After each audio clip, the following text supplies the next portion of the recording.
In 1958, on the outer edge of the Scottish island of South Uist, a farmer digging through a waterlogged field pulled something from the peat that would not be fully understood for another 4 decades. The object was dense and dark, wrapped in what appeared to be ancient textile.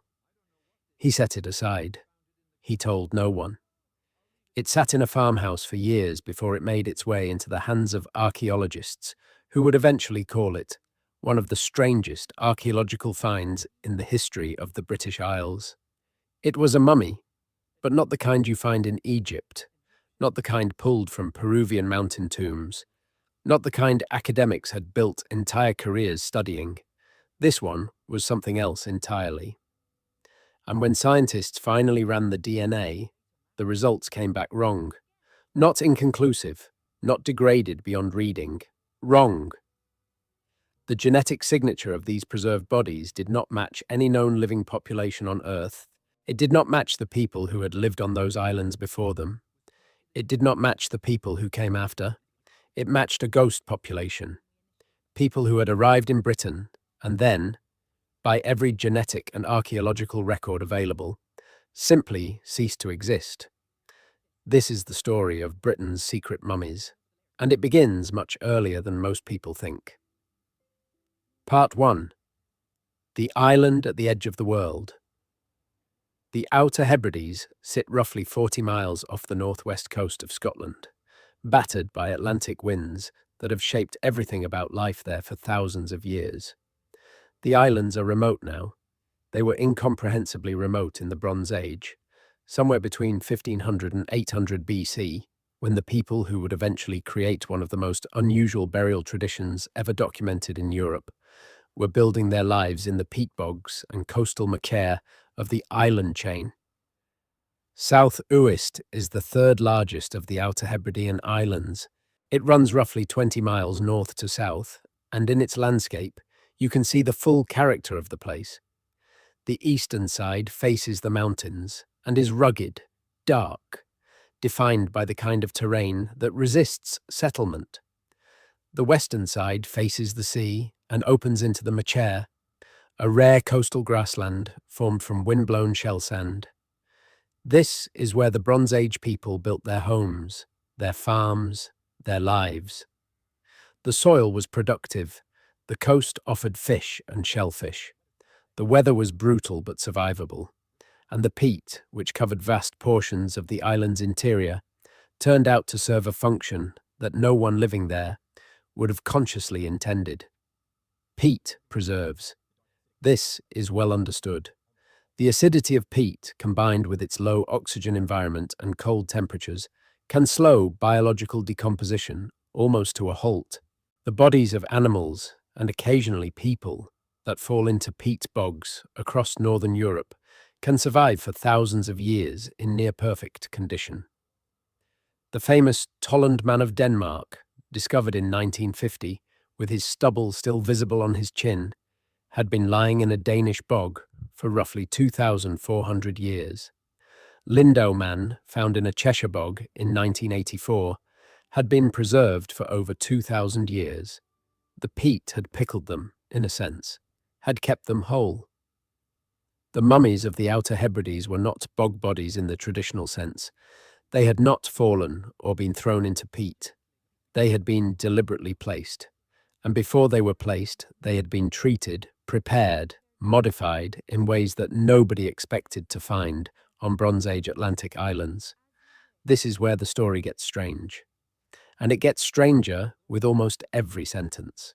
The discovery that brought the Hebridean mummies to serious scientific attention was made not in the 1950s, but in 2001, when archaeologists excavating a site called Cladch Hallan on South Uist uncovered 2 skeletons beneath the floor of a Bronze Age roundhouse.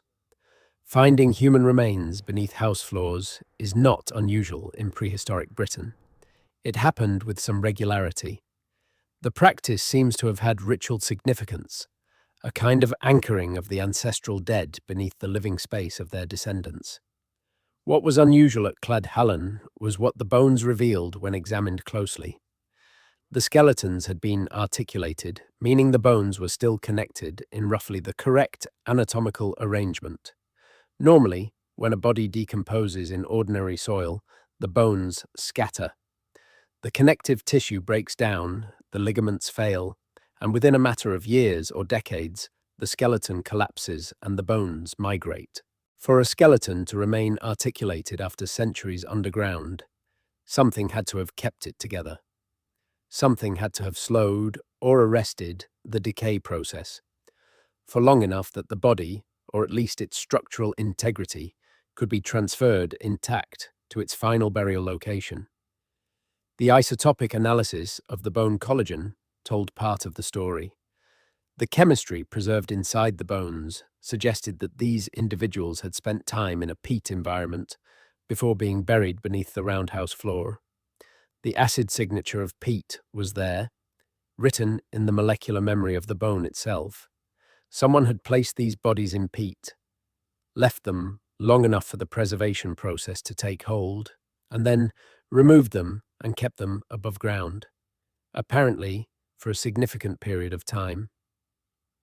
The radiocarbon dating was the first indication that something genuinely extraordinary had happened here.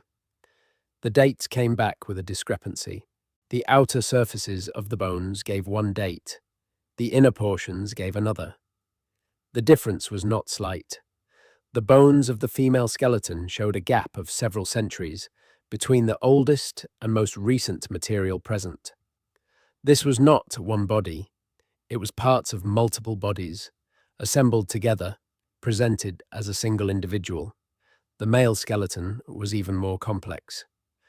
When researchers from the University of Manchester, led by archaeologist Mike Parker Pearson, subjected the remains to detailed isotopic and osteological analysis, they found that the skeleton was a composite of at least 3 different individuals. The torso and skull were from one person. Other sections came from different people, possibly from different generations.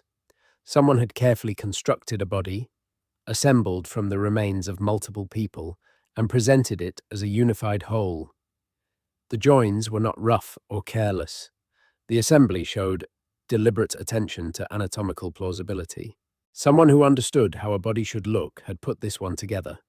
This was mummification. Not Egyptian-style mummification, not the elaborate chemical preservation of the Nile Valley, but intentional, systematic preservation and preparation of human remains, practiced on a group of Atlantic islands at the far northwestern edge of Europe, 3,000 years ago. And nobody had known about it. The question of why is the first question anyone asks, and it is also the hardest to answer. The Bronze Age people of the Outer Hebrides left no written records.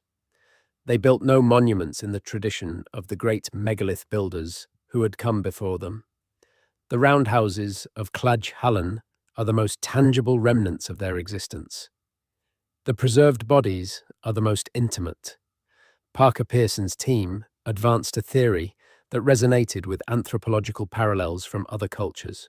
In many societies around the world, the physical body of a powerful ancestor serves as a kind of living link between the present community and its founding lineage.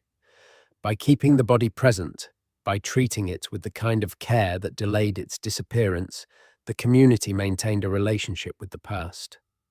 The mummified ancestor could be consulted, honored, carried in procession, used to settle disputes about land or succession, invoked in rituals. The body was a document. It was proof of lineage.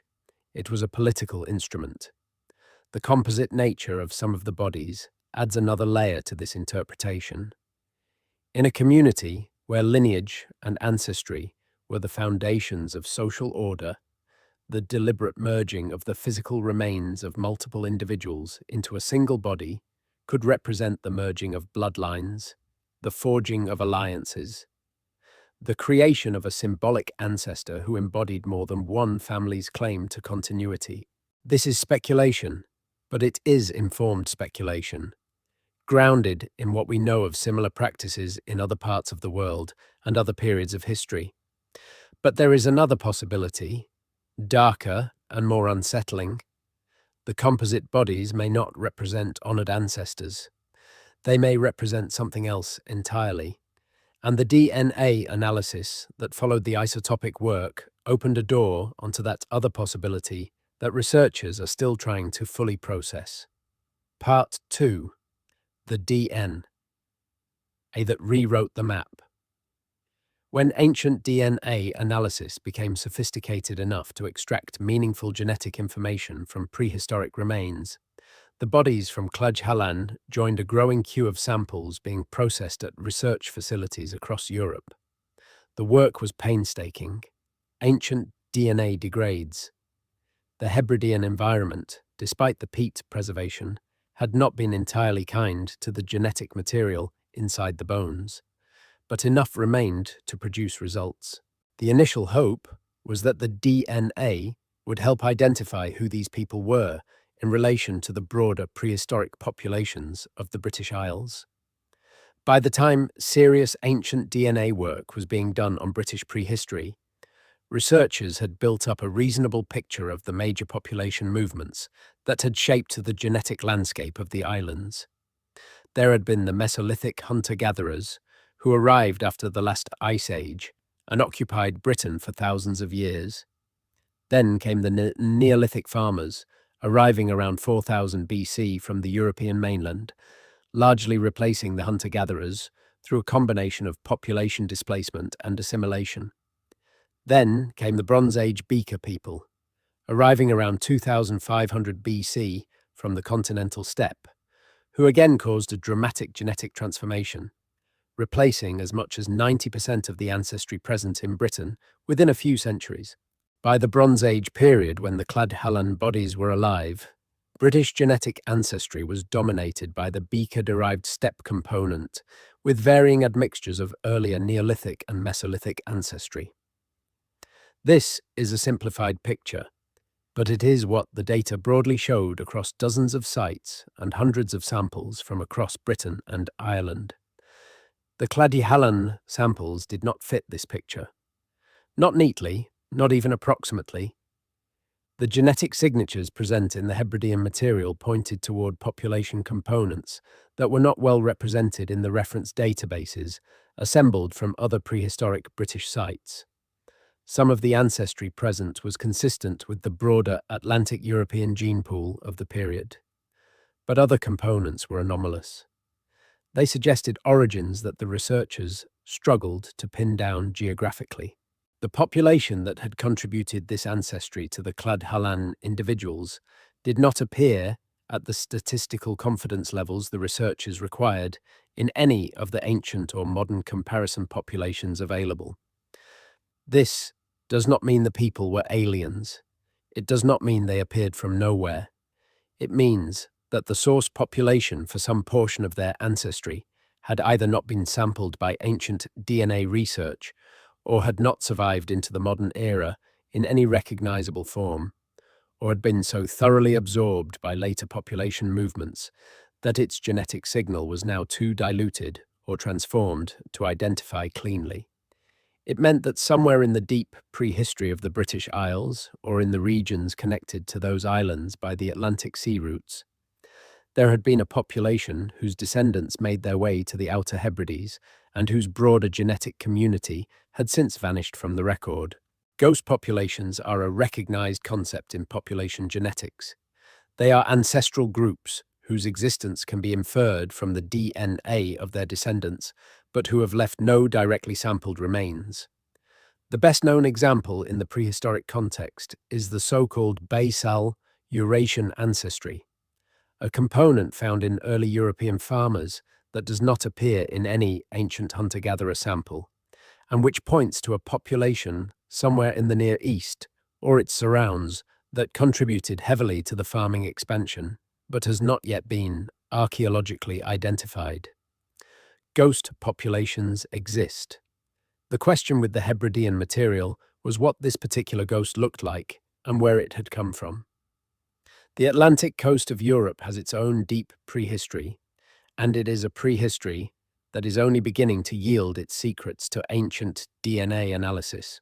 The great megalith-building cultures that erected standing stones and passage tombs from Portugal to Scandinavia between roughly 4,500 and 2,500 BC were part of a connected Atlantic world. The monuments they built share design features across thousands of miles of coastline. The people who built them were genetically related, connected by sea routes that were evidently more navigable and more heavily trafficked than early archaeologists assumed. When the Beaker phenomenon swept across Europe after 2500 BC, bringing steppe ancestry from the east, it transformed the genetics of the Atlantic coast as thoroughly as it did anywhere else. But transformation is not erasure. Pockets of older ancestry can persist in geographically marginal or isolated locations, surviving the demographic pressures that obliterated the same ancestry elsewhere. The islands of the outer Atlantic edge, including the Outer Hebrides, are among the most geographically marginal locations in the British Isles.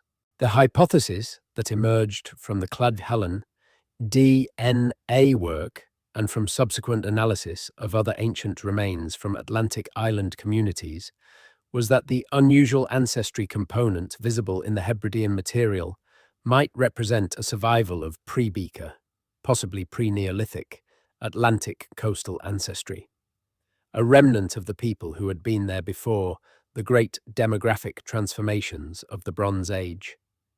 A population that had retreated to the margins, geographically and genetically, as the newcomers came. A people who had found in the remote islands of the outer Atlantic a refuge from the waves of migration that had reshaped the continent. If this hypothesis is correct, then the mummies of Clwyd Hallan are not simply an interesting local phenomenon.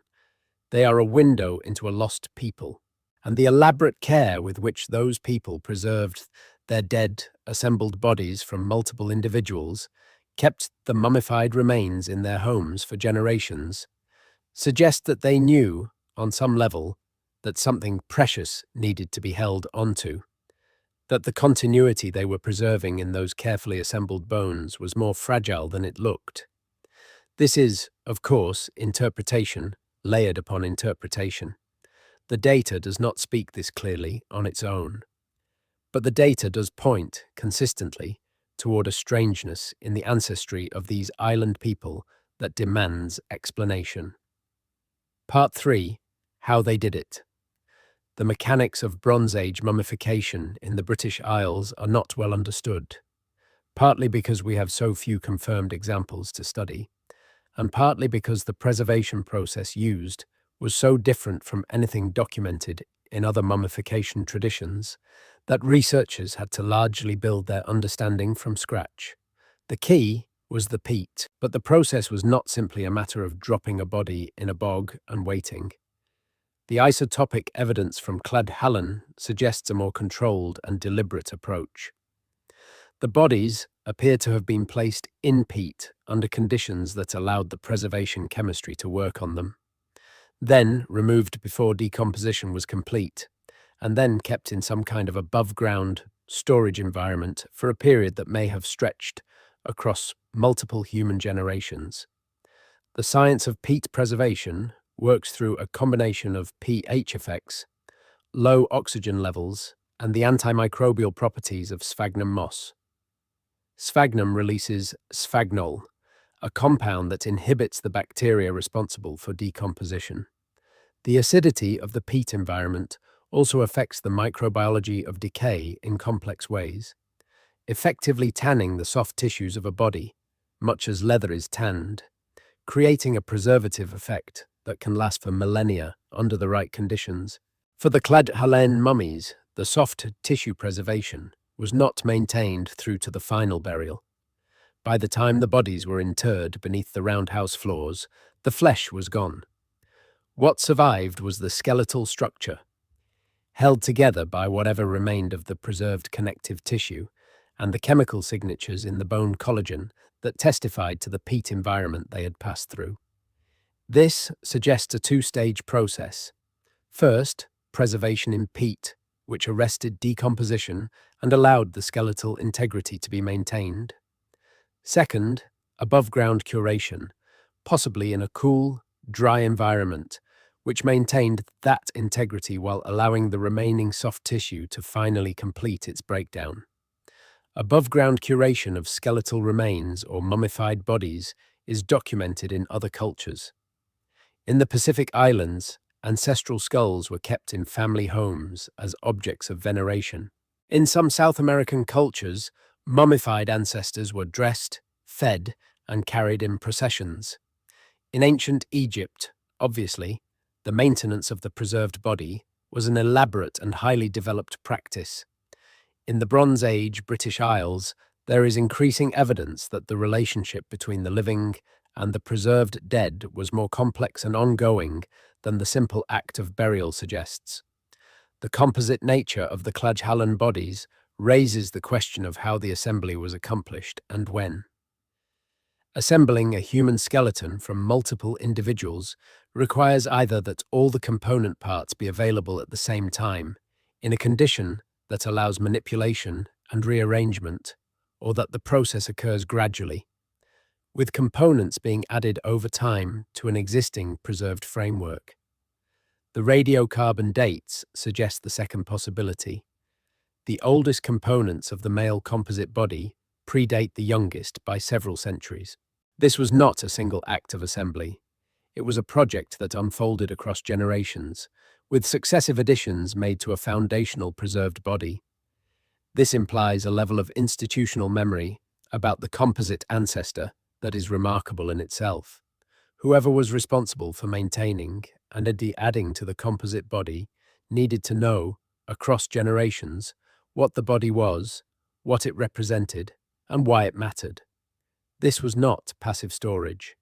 It was active, ongoing, multi-generational engagement with preserved human remains. It was a practice sophisticated enough and important enough to survive the deaths of the individuals who had established it, passing to their successors, who continued it without interruption for what the data suggest was somewhere between 200 and 500 years. The question of who was responsible for this practice is one the evidence cannot answer directly.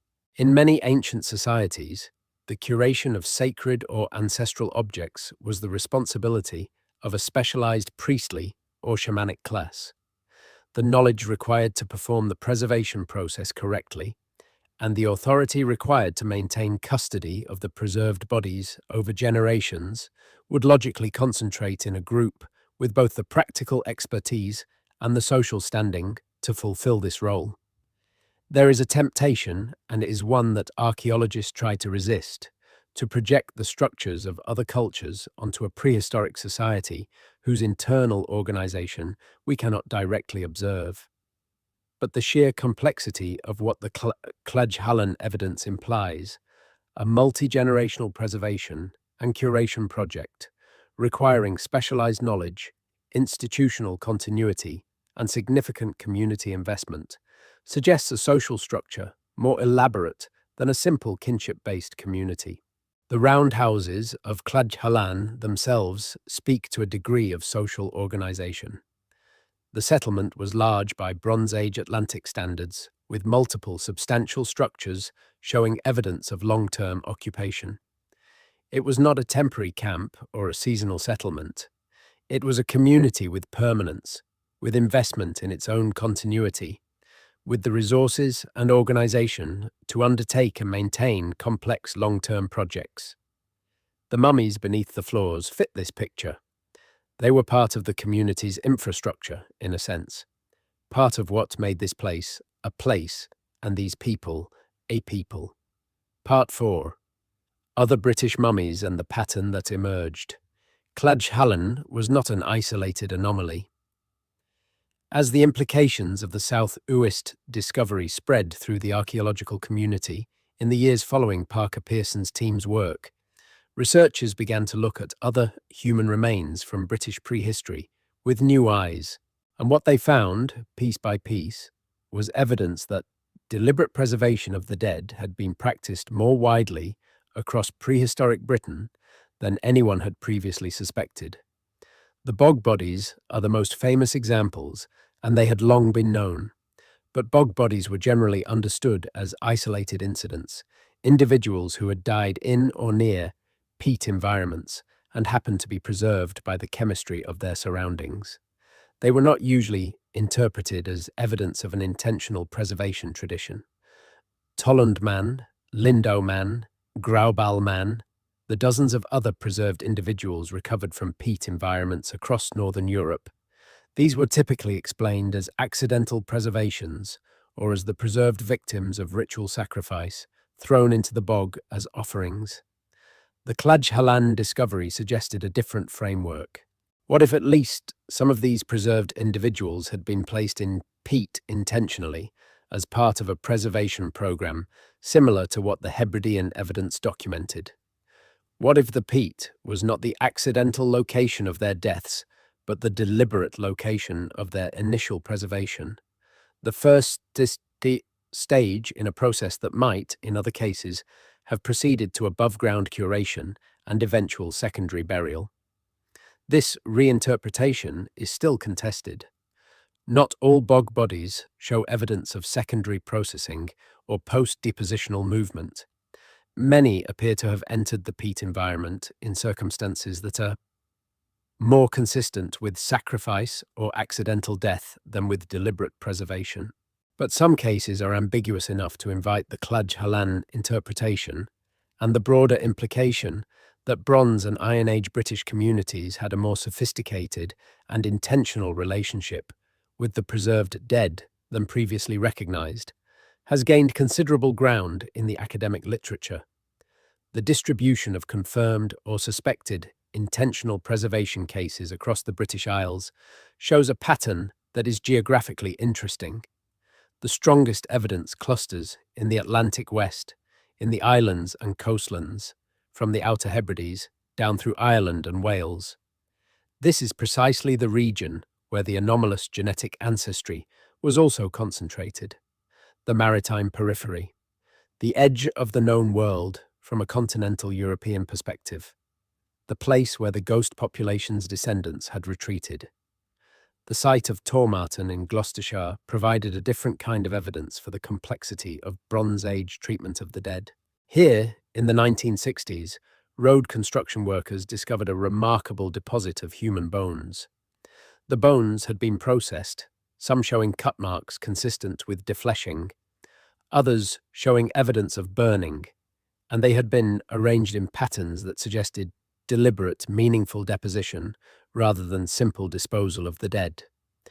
Tormarton was not a mummification site in the Claj sense, but it was evidence of the same broader phenomenon. Bronze Age people in Britain treating the bodies of their dead in ways that went far beyond simple burial, engaging with the physical remains through extended, multi-stage processes that clearly carried ritual or social significance. Similar evidence emerged from the site of Charterhouse Warren in Somerset, where a Bronze Age shaft contained the bones of dozens of individuals who had been processed, defleshed, and deposited in ways that defied simple explanation. The shaft itself, a natural feature that had been modified and used over a long period, appeared to have functioned as a kind of ossuary, a repository for the processed remains of community members over multiple generations. The bones were not all contemporary. They represented individuals from different points across a span of several centuries, all brought to this place and deposited according to what appears to have been a consistent, if evolving, practice. Charterhouse Warren has not produced the kind of DNA results that would allow a direct comparison with the Clad Hullen ancestry anomalies, but the pattern it represents, a long-term, institutionalized practice of post-mortem processing and careful deposition of human remains, is consistent with the broader picture emerging from the Atlantic West. The interpretation of all this evidence is complicated by the simple fact that we are dealing with people who have been dead for 3,000 years and who left no written accounts of their own beliefs and practices. Every interpretation is built on inference, analogy, and the kind of careful reading of physical evidence that archaeology has developed over the past century and a half. The conclusions are probabilistic, not certain. The picture is partial, not complete. But the picture that is emerging is one of a prehistoric Britain that was far more varied, far more complex, and far more deeply engaged with questions of identity, ancestry, and continuity than the traditional story of waves of migration and replacement suggests. Somewhere in that complexity, a people who carried an unusual genetic ancestry and practiced an unusual set of mortuary customs built their homes on the outermost edge of the Atlantic world and kept their dead close, assembling them, preserving them, incorporating them into the architecture of daily life. And then they, too, disappeared, or were absorbed, or were transformed by the same historical forces that have always transformed human populations. And the mummies they left behind waited in the peat and beneath the floors of their roundhouses for 3,000 years, until the farmers and archaeologists of the 20th and 21st centuries found them and began, slowly, to understand what they were looking at. The finding that the DNA matched no known population is, in this context, not an ending, but a beginning. It is the point at which the story opens out into something much larger than a single archaeological site on a remote Scottish island. It is the entry point into a question about who we are and who came before us that reaches back further than we had imagined and is stranger than we had suspected. Part 4. B. The bone readers and how they cracked it. Before the DNA, results changed everything. The story of how researchers even recognized what they were dealing with at Clodagh Hallan is a story worth telling in detail. It is a story about the painstaking work of forensic osteology, about trained eyes reading the physical record of bone, the way a lawyer reads a contract, finding every clause and contradiction, every small piece of language that tells a different story from the one presented on the surface. The first sign that something was unusual came not from DNA, but from radiocarbon dating, one of the most reliable tools in the archaeologist's toolkit. Radiocarbon dating works by measuring the ratio of carbon-14 to carbon-12 in an organic sample. Carbon-14 is a radioactive isotope that forms in the atmosphere and is incorporated into living tissue. When an organism dies, the carbon-14 starts decaying at a known rate. Measuring what is left tells you, within a range of uncertainty, when the organism died. For archaeological samples, the technique is enormously powerful. It has dated everything from Egyptian linen to Neanderthal bone to Iron Age charcoal, and its reliability has been confirmed and refined over decades of calibration work. For the Clodagh Hallan skeletons, the radiocarbon dates came back inconsistent. Different bones from what appeared to be a single skeleton gave different dates. The discrepancies were not small, not the kind of minor variation that might reflect uncertainty in the dating technique itself. They were substantial, spanning centuries. When the researchers dated the enamel from a tooth, they got one date. When they dated the bone collagen from a femur in the same skeleton, they got a different date. When they dated material from the skull, they got yet another date. This pattern of chronological inconsistency within a single skeleton has a limited number of possible explanations. One is contamination, the intrusion of ancient organic material from the burial environment into the sample, which can shift dates either earlier or later depending on the nature of the contamination. The researchers checked for this carefully and found no evidence of significant contamination. Another explanation is that the bones in question did not all belong to the same individual. If the skeleton was assembled from the remains of multiple people who died at different times, each component would give a date reflecting when that particular person died. The spread of dates across a skeleton would then tell you not just when the body was buried, but how long a span of time the component individuals' lives covered. This is the explanation the evidence supported. And once the researchers recognized what they were looking at, the implications cascaded outward rapidly. Identifying composite skeletal remains from archaeological context is not straightforward. Human skeletons are complex structures with hundreds of bones, and the normal variation in bone morphology between individuals is large enough that distinguishing one person's bones from another's requires careful measurement and comparison. The researchers working on Klaj Halan used a combination of morphological analysis, metric analysis, and the radiocarbon dates to identify which bones within each skeleton came from the same individual and which came from different individuals. For the male skeleton, the analysis revealed a three-way composite. The torso and skull were from one person. Other bones came from two additional individuals. The assembly was anatomically plausible, meaning whoever had put it together understood what a body should look like and had arranged the components accordingly. The joins between components from different individuals were at anatomically reasonable points.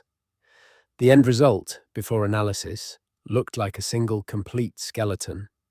This level of anatomical knowledge and practical skill should probably not surprise us, given that we are talking about communities that were performing deliberate mummification. People who are regularly working with the physical structure of human bodies, who are making decisions about how to preserve and display those bodies, would develop intimate familiarity with skeletal anatomy. They would know which bones belong where. They would know how to make an assembled body look right. What remains astonishing is not the technical skill, but the intention behind it. Someone decided to make a body out of multiple people's remains. Someone had a reason for that decision. Someone carried out the physical work of assembly. And then the assembled body was treated, apparently, as a unified ancestor, preserved, curated, and eventually interred in a way that made it look, until very recently, like a single individual. The secrecy, if we can call it that, of the assembly was maintained for 3,000 years. The isotopic analysis added another layer of complexity to the picture. Strontium isotope ratios in tooth enamel are determined by the geology of the region where a person spent their childhood. Specifically, the strontium in the food and water they consumed during the years when their teeth were forming. Different regions have different strontium signatures, reflecting the different ages and types of rock that form their geological foundations. By comparing the strontium signature in a tooth against the local geological signature of the site where the skeleton was found, researchers can determine whether the individual was a local or came from somewhere else.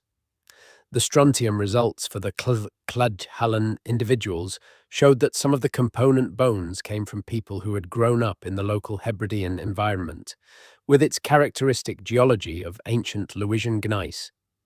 But others showed signatures more consistent with different geological environments, suggesting that they had spent their childhoods elsewhere before coming to South Uist. This is a significant finding. It suggests that the community at Klaj was not entirely endogamous, not entirely closed. People came to the settlement from elsewhere, perhaps through marriage, perhaps through trade connections, perhaps through some form of ritual or social obligation. And some of those people, after they died, had their bones incorporated into the composite ancestors of the community. The composite bodies were, potentially, monuments to the community's connections, not just to its internal lineage. Alternatively, the individuals whose strontium signatures point to distant origins might have been specifically selected for incorporation into the composite bodies because of their origins. If the composite body represented the merger of multiple lineages, then including components from individuals who had come from distant places might have been a way of encoding the community's wide network of relationships into the physical substance of its ancestors. These interpretations are speculative. They are grounded in the evidence but go beyond what the evidence strictly requires. The honesty of good archaeology requires acknowledging both the interpretive possibilities and their limits. What the strontium data requires is the conclusion that the people whose bones were incorporated into the Klaj composite ancestors came from more than one place. The meaning of that fact is something that the available evidence does not determine. Part 5. The Archaeology of Memory. There is a concept in anthropological literature that scholars call the archaeology of memory, a way of thinking about how ancient communities structured their physical environment to encode, transmit, and reinforce collective memory across generations. The idea is that the objects, structures, and practices that a community maintains are not simply utilitarian. They are mnemonic devices. They are technologies of remembrance. They are the ways that people who have no writing keep the past alive in the present. The mummies of the Outer Hebrides fit perfectly into this framework. The preserved bodies were memory objects. They encoded specific information about specific individuals or lineages, information about ancestry, about precedent, about who owned what and who had the right to claim what. In a world without written records, in a world where land use, marriage alliances, and political succession were all negotiated through appeal to ancestral authority, having the actual body of the ancestor was not a religious luxury. It was a practical necessity. Parker Pearson has written extensively about this dimension of the Hebridean mummies, drawing on anthropological parallels from Madagascar, where he conducted fieldwork before turning his attention to British prehistory. In Madagascar, the practice of famadehana, the turning of the bones, involves the periodic exhumation and rewrapping of ancestral remains in fresh silk shrouds. The ancestors are brought out, danced with, spoken to, addressed as participants in ongoing family and community life. The practice is emotionally and socially rich. It is also, in its basic structure, recognizably similar to what the evidence from Cladhalan implies for the Bronze Age Hebrides. This parallel does not prove that the Hebridean practice worked the same way as famadehana. Cultural parallels are not cultural identities, and the dangers of projection are real. But the parallel does demonstrate that the kind of ongoing, intimate relationship with preserved ancestral remains that the Cladhalan evidence implies is not strange or unprecedented in human cultural history. It is, in fact, one of a cluster of related practices documented across many cultures in many periods. The human impulse to maintain a relationship with the dead, to keep them present, to continue to draw on their authority and their identity in the life of the community, is not exotic. It is one of the most characteristic and widespread features of human social life. What is distinctive about the Hebridean evidence is the specific form this impulse took and the genetic strangeness of the people who practiced it. Both features, the unusual mortuary practice and the unusual genetic ancestry, point toward the same conclusion. These were people who were not quite like their neighbors, not quite like the dominant populations of their time and region, not quite like the people who came before them or the people who came after. The composite bodies deserve attention in this framework. The deliberate assembly of a single body from the remains of multiple individuals is not a practice that has obvious parallels in most cultural contexts. It is a striking and somewhat alarming idea to modern sensibilities, and it requires some effort to understand it on its own terms. One interpretation, already mentioned, is that composite bodies represent the physical merging of lineages, a way of creating an ancestor who embodied multiple family lines simultaneously. This would make practical sense in a community where social relationships, alliances, and rights were all mediated through ancestral authority. An ancestor who stood at the intersection of multiple lineages could serve as a symbolic foundation for a community that had been built through the merging of those lineages. Another interpretation focuses on the composite body as a kind of community property rather than family property, if the individual components of the assembled body came from different families or clans within the community. Then the resulting composite ancestor belonged to no single lineage, but to the community as a whole. It would be, in effect, a shared ancestor, a foundational figure whose authority could be invoked not to privilege one family's claim over another's, but to speak for the community in its entirety. A third interpretation, more speculative but not without merit, involves the concept of spiritual or supernatural accumulation.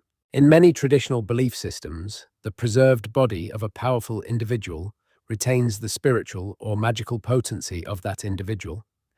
Composite bodies might represent an attempt to concentrate that potency, to create a vessel that held the accumulated power of multiple individuals, making it more effective as a protective or mediating presence in the life of the community. None of these interpretations can be proven from the available evidence. They are all plausible. They may all be partially correct. The composite bodies may have served multiple overlapping functions simultaneously, as material symbols typically do in cultures where the boundary between the practical and the sacred is not sharply drawn. Part 6. The genetic investigation deepens. The ancient DNA revolution in archaeology has been one of the most transformative developments in the study of human prehistory in the last decade. The ability to extract, sequence, and compare DNA from skeletal remains thousands of years old has rewritten the population history of Europe and much of the rest of the world. Migrations that were once inferred from the distribution of artifact types or skeletal morphology can now be tracked directly in the genetic record. Relationships between populations separated by thousands of miles can be quantified. The depth and direction of ancestry can be traced with a precision that was unimaginable to the previous generation of archaeologists. This revolution has had its complex dimensions. The story of European prehistory that the DNA tells is, in many ways, more violent and more complete in its demographic transformations than archaeologists had wanted to believe. The arrival of the Beaker people in Britain around 2500 BC was not a gentle cultural diffusion. It was a near-complete population replacement. The people who built Stonehenge, the megalithic farmers whose descendants had occupied Britain for almost 2,000 years, were largely gone within a few centuries. The biological evidence for this transition is stark.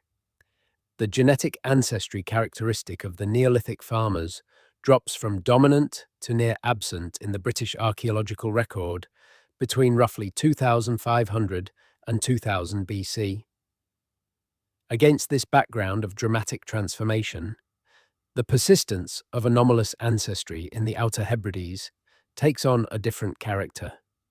The islands of the Atlantic periphery were, for whatever combination of geographical and social reasons, somewhat shielded from the full force of the demographic transformation that swept the mainland. Old ancestry persisted there longer, perhaps because the islands were harder to reach, perhaps because the Beaker expansion was less thorough at its geographic margins, perhaps because the island communities had social structures that made them more resistant to absorption. Whatever the reason, the genetic record of the Atlantic islands preserves traces of pre-Beaker, pre-Neolithic, and possibly pre-any known population ancestry that have been erased almost everywhere else. The specific ancestry component that appears anomalous in the Cladhallen material and in related samples from other Atlantic sites has been discussed in the academic literature in careful, qualified terms. Researchers are reluctant to make strong claims about an ancestry component whose source population has not been directly sampled. But the mathematical modelling of the ancestry proportions present in these samples consistently indicates a contribution from a population that does not cleanly match any of the reference groups currently available. Some researchers have suggested that this ghost ancestry might represent an early Mesolithic or even pre-Mesolithic population that reached the British Isles through a route different from the main post-Ice Age recolonization track. The British Isles were not continuously inhabited through the last glacial maximum. When the ice retreated after roughly 12,000 BC, people moved back in from refugia in southern Europe. The main recolonization appears to have come from Iberian and Franco-Cantabrian populations. But there may have been earlier, smaller arrivals that the mainstream recolonization partly, but not entirely overwhelmed. Alternatively, the anomalous ancestry could represent a population from the Atlantic fringe of Europe that maintained this genetic distinctiveness through geographic isolation and social endogamy for long enough to develop a signature that diverges measurably from related populations on the mainland. The Atlantic communities of the megalithic period were connected by sea routes, but were also, individually, fairly small and isolated. Small, isolated populations drift genetically. Over centuries and millennia, they can develop genetic profiles that look, to population geneticists, like partially independent lineages. The honest answer is that the evidence currently available does not permit a definitive conclusion about the origin of the anomalous ancestry. What it does permit is the clear statement that the ancestry is anomalous, that its source population is not represented in current reference datasets, and that its presence in the Outer Hebrides is geographically and temporally consistent with the archaeological evidence for an unusual mortuary tradition practiced by people who were doing something that no one else in Bronze Age Britain appears to have been doing. The effort to identify the ghost population has expanded in recent years as the ancient DNA databases have grown. New samples from Atlantic Europe, from Ireland, from the Iberian Peninsula, from the coasts of Brittany and the Channel Islands have been added to the reference pool. None of them has provided a clean match for the anomalous Hebridean component. Some have provided partial overlaps, suggestive of distant relationship rather than direct derivation. The picture these partial matches paint is of a population web that extended across the Atlantic margins of Europe, a network of genetically related but distinct communities connected by the sea routes that the megalith builders had established and that Bronze Age communities continued to use. Within this web, the Outer Hebrides population appears to have been particularly conservative, genetically speaking. It preserved ancestry proportions that had been diluted or replaced elsewhere. Whether this reflects deliberate social practices of endogamy, meaning a preference for marriage within the community rather than outside it, or simply the result of geographic marginality, reducing contact with outside populations, cannot be determined from the genetic data alone. But the social evidence from the mummies, the elaborate ancestral curation, the composite bodies, the multi-generational preservation projects, is at least consistent with a community that placed a very high value on its own continuity and distinctiveness. A community that spent centuries carefully assembling and preserving the bodies of its ancestors, that kept those bodies present in the homes of the living, that built its entire social structure around an ongoing relationship with its dead, would not be a community that casually welcomed genetic and cultural integration with outsiders. The mummies are, in this reading, not just evidence of an unusual mortuary practice. They are evidence of an unusual social philosophy, a philosophy of continuity so intense that it expressed itself in the physical maintenance of the dead among the living for generation after generation after generation. And now, those preserved dead have yielded their DNA, and that DNA points to a population that, despite all its efforts at preservation and continuity, did not ultimately survive the forces of history. The ghost population of the Outer Hebrides, whoever they were, is gone. The mummies are the last traces of their distinctive presence. The careful work of ancient DNA researchers is, in a way, the last act in the multi-generational project. Those people began when they placed their ancestors in the peat 3,000 years ago. The project of preservation, the project of keeping something alive that would otherwise be lost. It did not work, not in the long run, but it worked long enough that we can find them now. Long enough that their DNA, locked inside the peat-preserved bones of their assembled ancestors, has survived to tell us that they were here, and that they were unlike anything we expected to find. Part 7. Other mysterious sites and the wider pattern. The Cladh Hallan discovery did not exist in isolation within the broader landscape of British archaeological mystery. The British Isles are, in many ways, the most archaeologically studied region on Earth. Centuries of professional and amateur investigation have produced an extraordinarily detailed picture of the physical remains of the past. And yet, that detailed picture contains, when examined closely, a number of features that remain genuinely puzzling, even after all that investigation. Avebury and Stonehenge are the obvious landmarks of British prehistoric mystery, but they are mysteries of a different kind. Their strangeness lies in their scale and in the questions about how and why they were built. The human remains associated with them, while interesting, are not the source of their primary mystery. The Hebridean mummies are strange in a more intimate, more personal way. They are individual human beings, or the assembled remains of individual human beings, whose genetic identity points toward a story that the known history of the British Isles does not contain. What the mummies share with sites like Avebury, however, is the implication of a prehistoric Britain that was more densely populated, more socially complex, and more culturally varied than the simple narrative of primitive ancestors gradually progressing toward civilization suggests. The people who built Avebury were not simple farming communities engaged in subsistence agriculture and occasional ritual.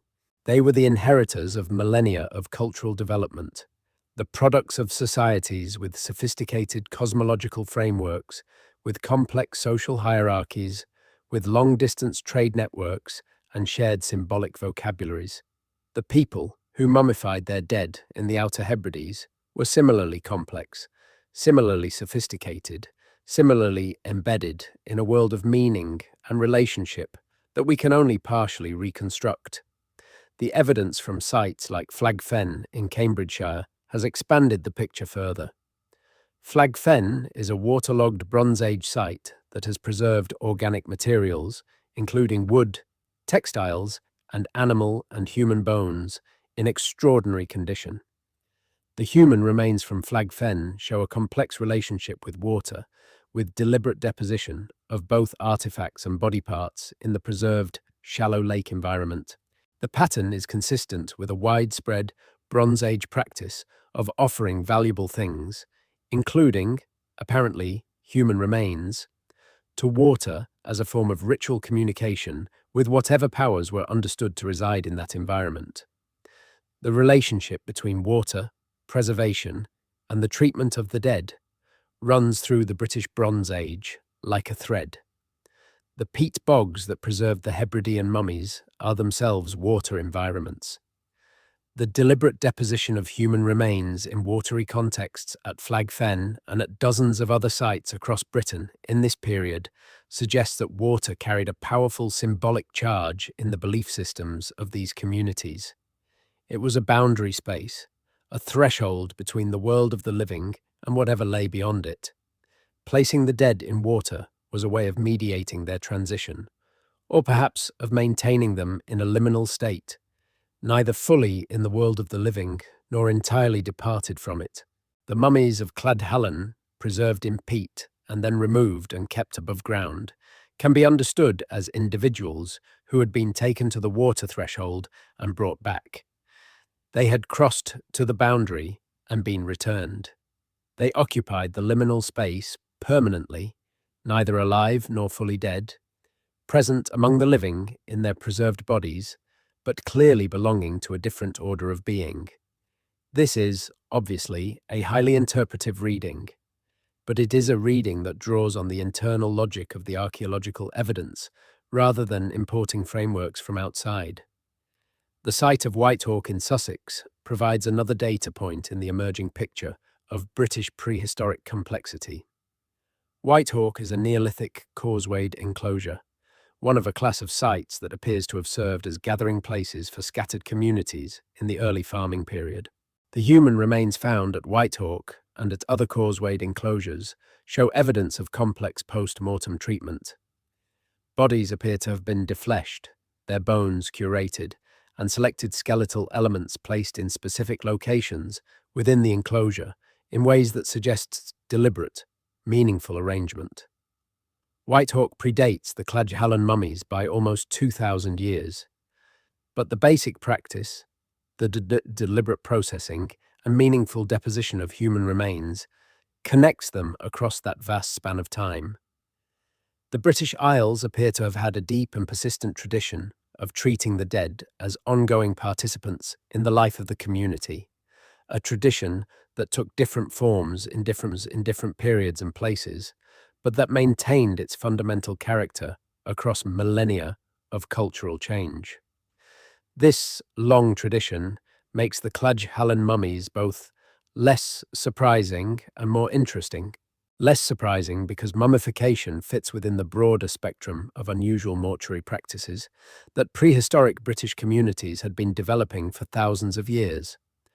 More interesting because the specific form it took at Clodagh Hallan, with the composite bodies and the long curation periods and the anomalous DNA, suggest that by the Bronze Age, on the Outer Hebrides, the tradition had reached a particularly sophisticated and perhaps uniquely local expression. Part 8. The Island Chain and its Secrets. The Outer Hebrides are an archipelago of about 119 islands, of which 15 are inhabited today. In the Bronze Age, a larger number of the islands were inhabited, and the total population of the chain, though impossible to determine with precision, was almost certainly larger relative to the landscape's carrying capacity than it is today. The sea was the highway. The islands were not isolated from each other or from the wider Atlantic world. They were nodes in a network. The network extended south to Ireland, which is archaeologically rich in evidence for Bronze Age Atlantic connections.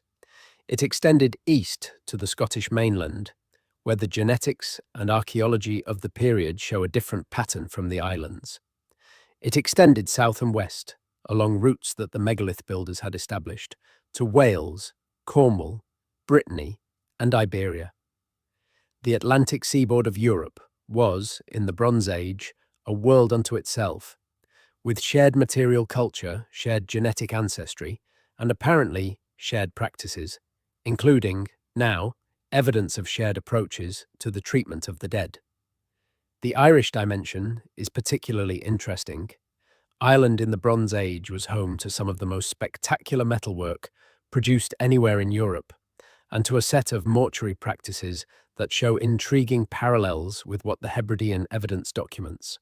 The Irish bog bodies, though dating mostly to the Iron Age rather than the Bronze Age, include some of the most ritually significant preserved human remains found anywhere in the world. Cloneycaven Man, Old Croghan Man, Cashel Man, these individuals show evidence of elaborate pre-mortem treatment, of preparation for a ritual role, and of post-mortem care that goes beyond simple disposal. The connection to the Hebridean material is not direct, but the cultural and genetic connections between Ireland and the Outer Hebrides in the Bronze Age were significant, and the shared impulse toward unusual preservation and ritual treatment of the dead may reflect a shared tradition with deep Atlantic roots. The Welsh evidence also contributes to the picture.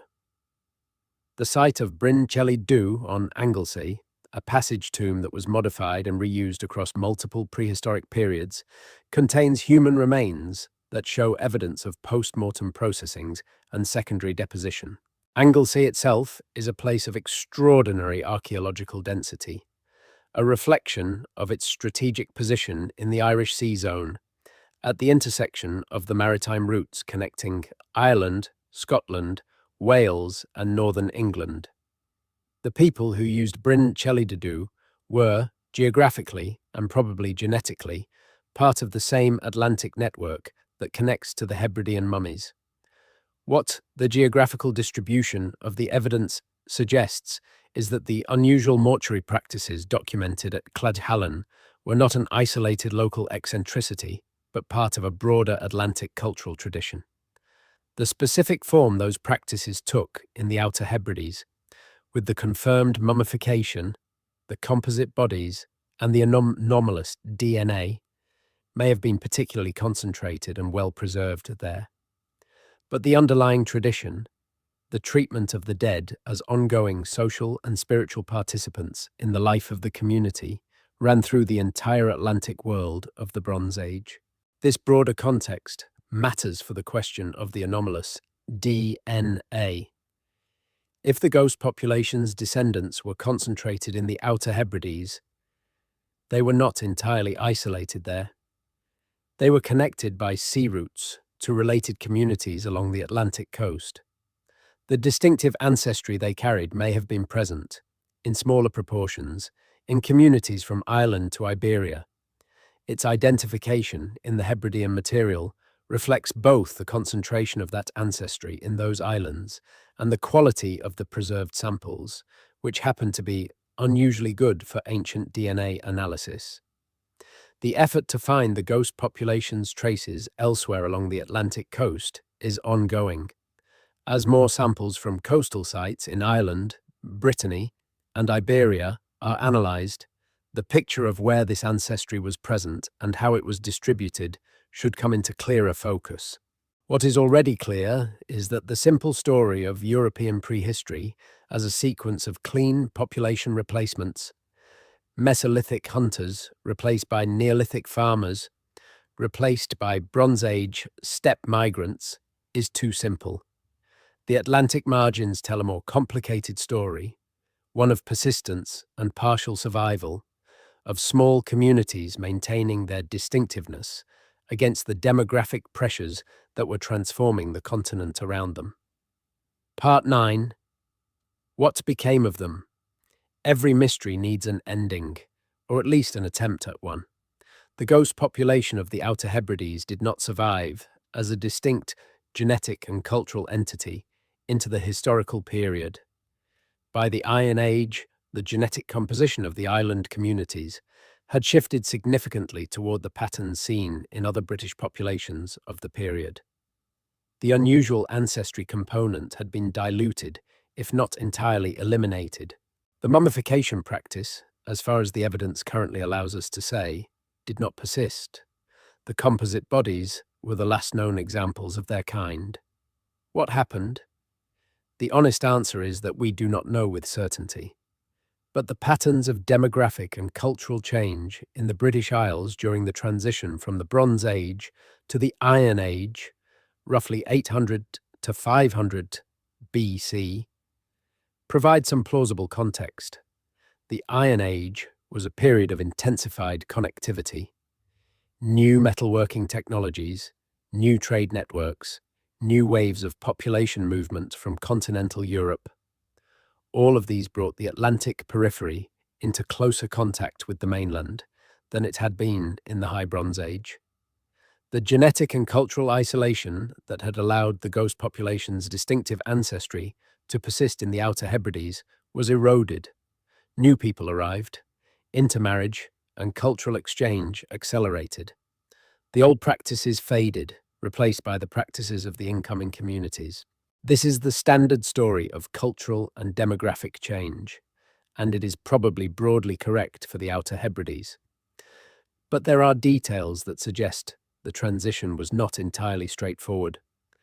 The persistence of anomalous ancestry in the islands for as long as it did, centuries after the mainland populations had undergone their most recent major transformation, suggests that the island communities had mechanisms for maintaining their distinctiveness. The mummies themselves may have been one of those mechanisms. The practice of keeping the ancestors present, of constructing composite bodies that embodied the community's entire lineage, of investing enormous social resources in the physical maintenance of continuity, was a form of cultural self-preservation as much as a mortuary practice. When that practice ended, something was lost. Not just the practice itself, but the entire social infrastructure built around it.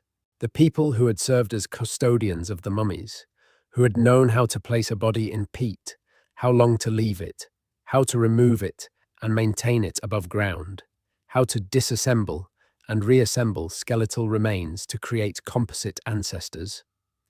Those people were a specialized class with knowledge and authority that depended on the continuation of the practice.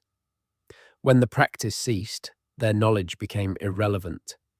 Their authority dissolved, and the community they had helped to hold together through their role as mediators between the living and the preserved dead was left without that particular form of social glue. The transition to the Iron Age, with its new technologies, new trade connections, and new population influxes, provided alternative forms of social organization. The mummies were no longer needed as political instruments.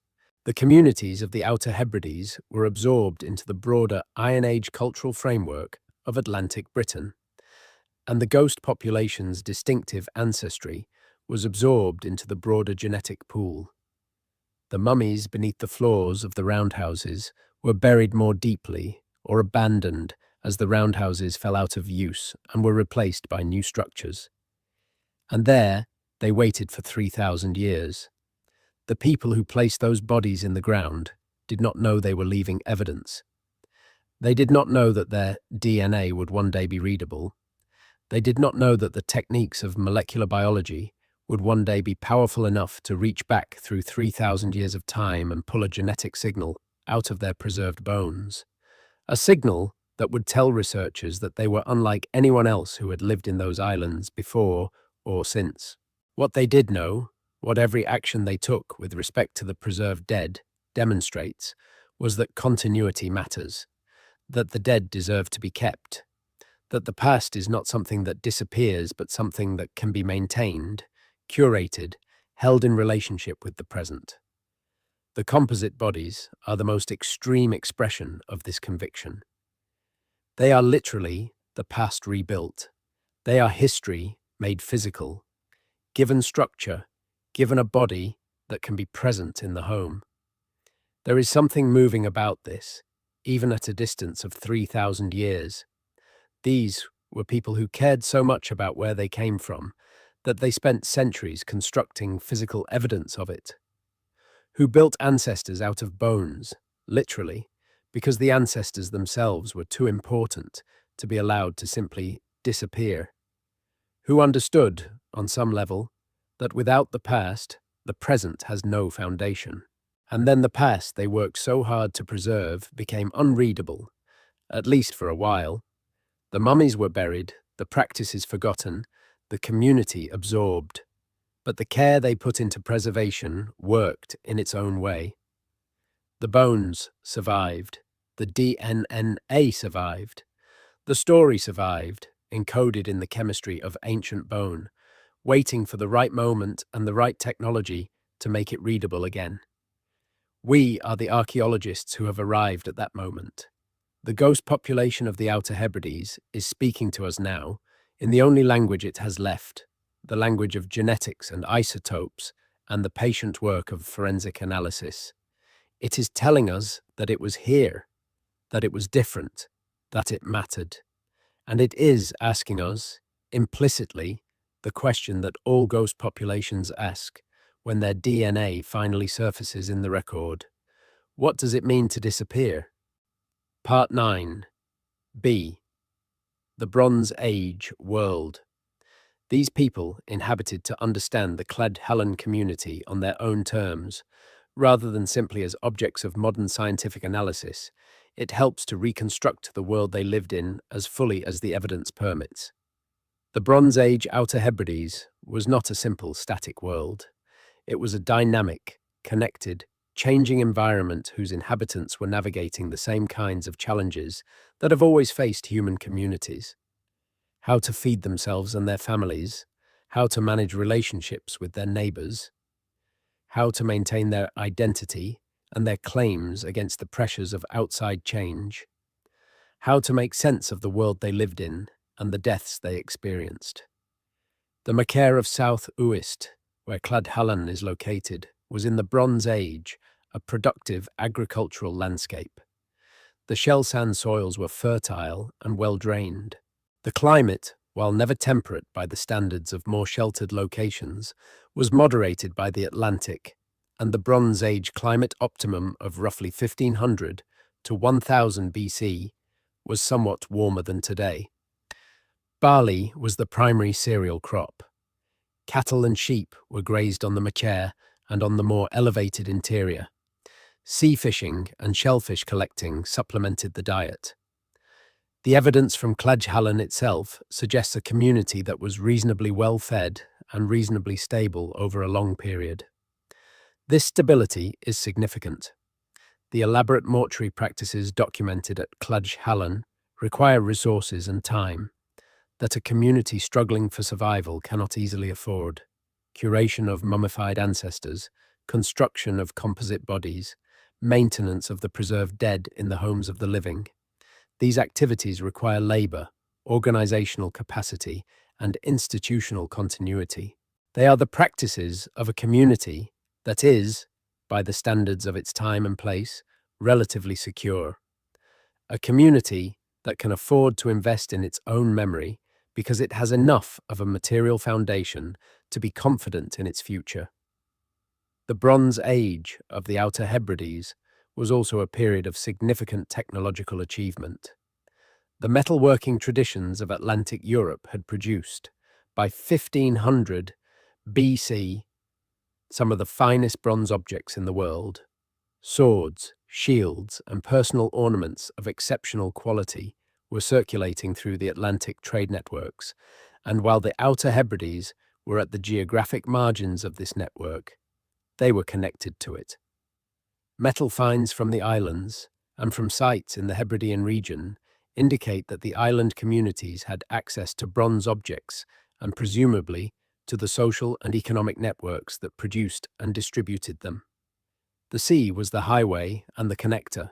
The Bronze Age communities of the Atlantic coast were navigating far out into open water in boats that were more capable than many modern observers assume. The evidence for long-distance maritime contact in the Bronze Age includes not only the distribution of metal objects, but also the genetic data, which shows population connections across thousands of miles of coastline. The people of the Outer Hebrides were not isolated. They were peripheral, but periphery in a maritime world is not the same as isolation. It means being at the end of the trade routes rather than in the middle of them, but still being connected. The social structure of the Bronze Age Hebridean communities is not directly documented, but it can be inferred in broad outline from the archaeological evidence. The substantial roundhouses of Cladchhallen, which required significant labor to construct and maintain, imply a degree of communal organization beyond the individual family. The evidence for long-term occupation of the site implies a community with a stable claim to its territory, one that was not regularly displaced by outsiders or forced to abandon its location. The elaborate mortuary practices imply a community with recognized specialists, individuals or families, whose particular role involved maintaining the relationship between the living community and its preserved dead. The question of social hierarchy at Cladchhallen is an interesting one. In many Bronze Age societies, the elaboration of mortuary practice is associated with hierarchical social organization, with the most elaborate burials and post-mortem treatments being reserved for high-status individuals. If the mummies at Cladchhallen were associated with high-status lineages, as seems probable given the resources involved in their creation and maintenance, then the community had a degree of inherited social differentiation. The ancestral mummies would have been the physical embodiment of that differentiation. The bodies of the founding families preserved as permanent proof of their lineage and their claims. But the composite nature of the bodies complicates this picture. If the composite ancestors embodied multiple lineages rather than a single high-status line, then the social function of the mummies was not simply to reinforce an existing hierarchy, but to create a symbolic foundation for the community's unity. The composite ancestor would have been, in a sense, above the internal social distinctions of the community precisely because it contained them all. It was a mediating presence, one that stood between the different families and lineages that made up the community and represented their collective rather than their individual identities. This interpretation places the mummies not at the top of a social hierarchy, but at its center, as a kind of constitutional foundation for the community's political life. The community that had its ancestors in the roundhouse floor had its legitimacy literally built into the ground beneath its feet. The past was not behind it. It was under it, supporting it, making it possible. Part 10. The science behind the mystery. The ancient DNA work on the Hebridean material is part of a much larger scientific revolution that has transformed our understanding of human prehistory over the past 15 years. To understand what makes the Cladj results so significant, it helps to understand something about how ancient DNA analysis works and what its current limitations are. Ancient DNA is, as the name implies, DNA extracted from biological material that is hundreds or thousands of years old. The challenges are formidable. DNA degrades over time. The double helix breaks apart into shorter and shorter fragments. Chemical modifications accumulate at the ends of these fragments, producing what geneticists call damage patterns that are distinctive of ancient as opposed to modern DNA. Modern contamination, from the archaeologists who handle the bones, from the soil microbiome, from laboratory environments, poses a constant risk. The revolution in ancient DNA analysis came primarily from improvements in sequencing technology and in computational methods for dealing with degraded, fragmented genetic material. High-throughput sequencing techniques can now read millions of short DNA fragments simultaneously, and sophisticated bioinformatics pipelines can assemble these fragments into coherent genomes, filtering out modern contamination using the damage patterns characteristic of ancient DNA. The result is the ability to read, with surprising accuracy, the complete or near-complete genome of an individual who died thousands of years ago. With a complete genome, population geneticists can perform a range of analyses that were impossible with earlier techniques. They can calculate relatedness between individuals, reconstructing family trees across hundreds of years. They can model the proportions of ancestry from different source populations present in an individual's genome, tracing the mixture events that produced their particular genetic profile. They can estimate when population mixing events occurred, using the mathematical properties of how mixed ancestry breaks down over generations. They can compare individuals against reference datasets of ancient and modern genomes to identify their closest relatives, living and dead. It is the last of these analyses that produced the anomalous results for the Cladj individuals. The reference datasets used for comparison include hundreds of ancient genomes from prehistoric Europe and the Near East, and thousands of modern genomes from living populations worldwide.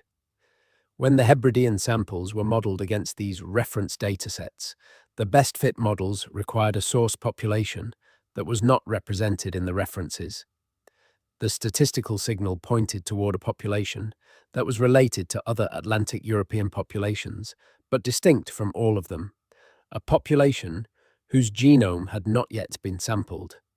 The ghost. The language of population genetics can make it easy to forget that we are talking about real human beings, specific individuals who lived and died and were carefully preserved by their communities.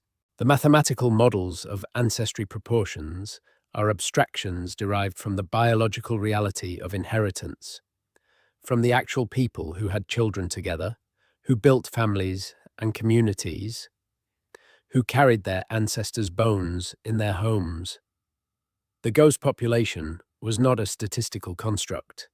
It was people who breathed and ate and felt cold and loved their children and feared whatever they feared, who developed and transmitted the remarkable practice of preserving and curating their dead.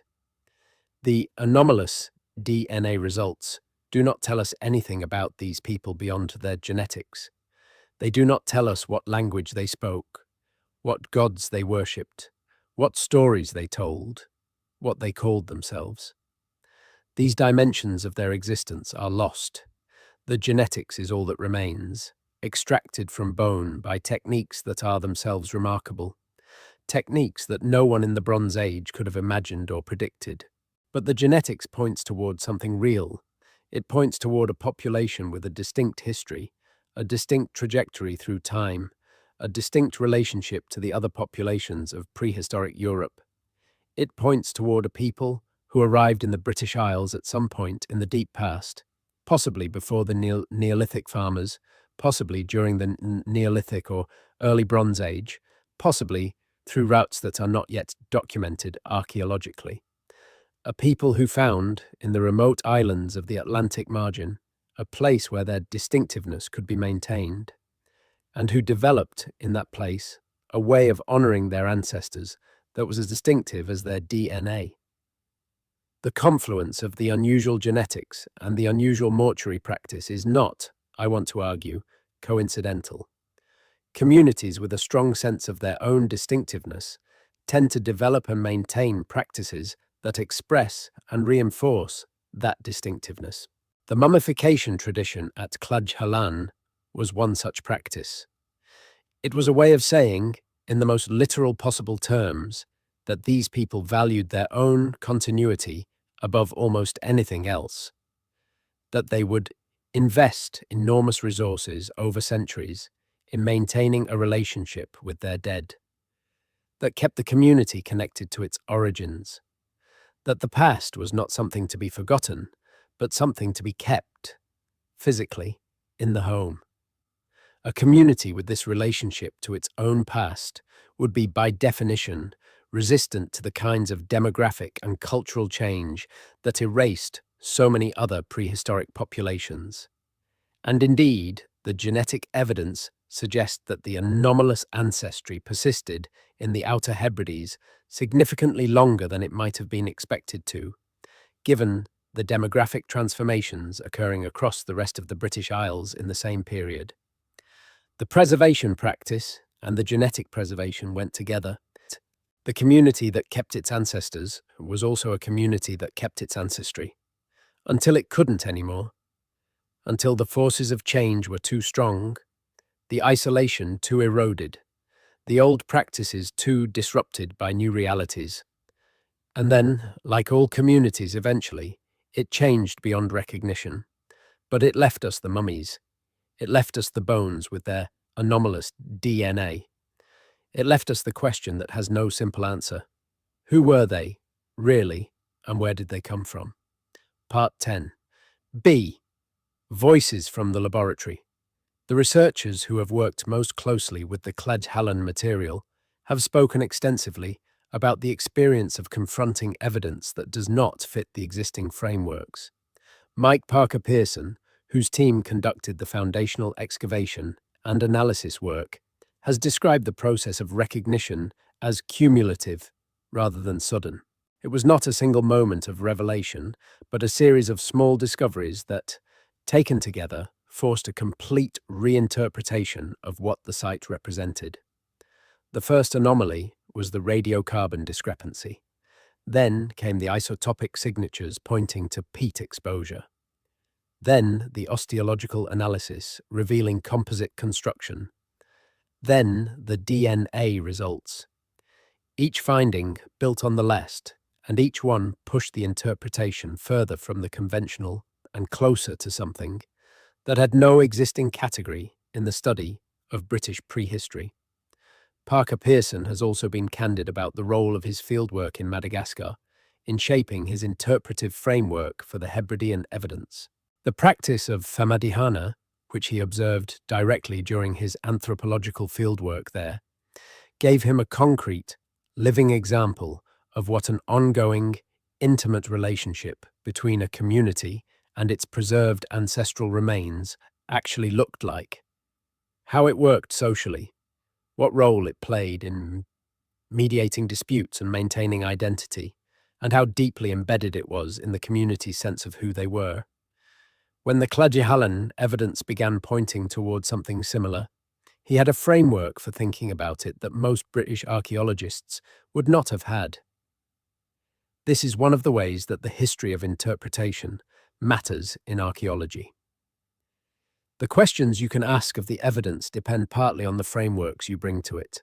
For most of the 20th century, British prehistoric archaeology operated within frameworks that treated the British Isles as a recipient of cultural and demographic influences from continental Europe, a place where external waves of migration and innovation periodically transformed a passive local population.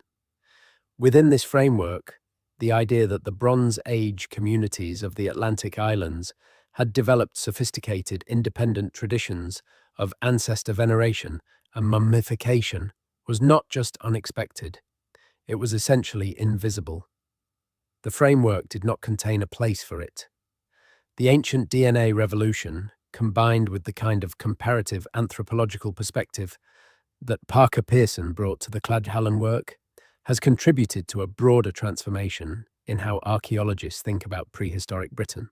The Atlantic West, in particular, is now understood as a zone of genuine cultural complexity and creativity, not a margin, but an edge in the positive sense.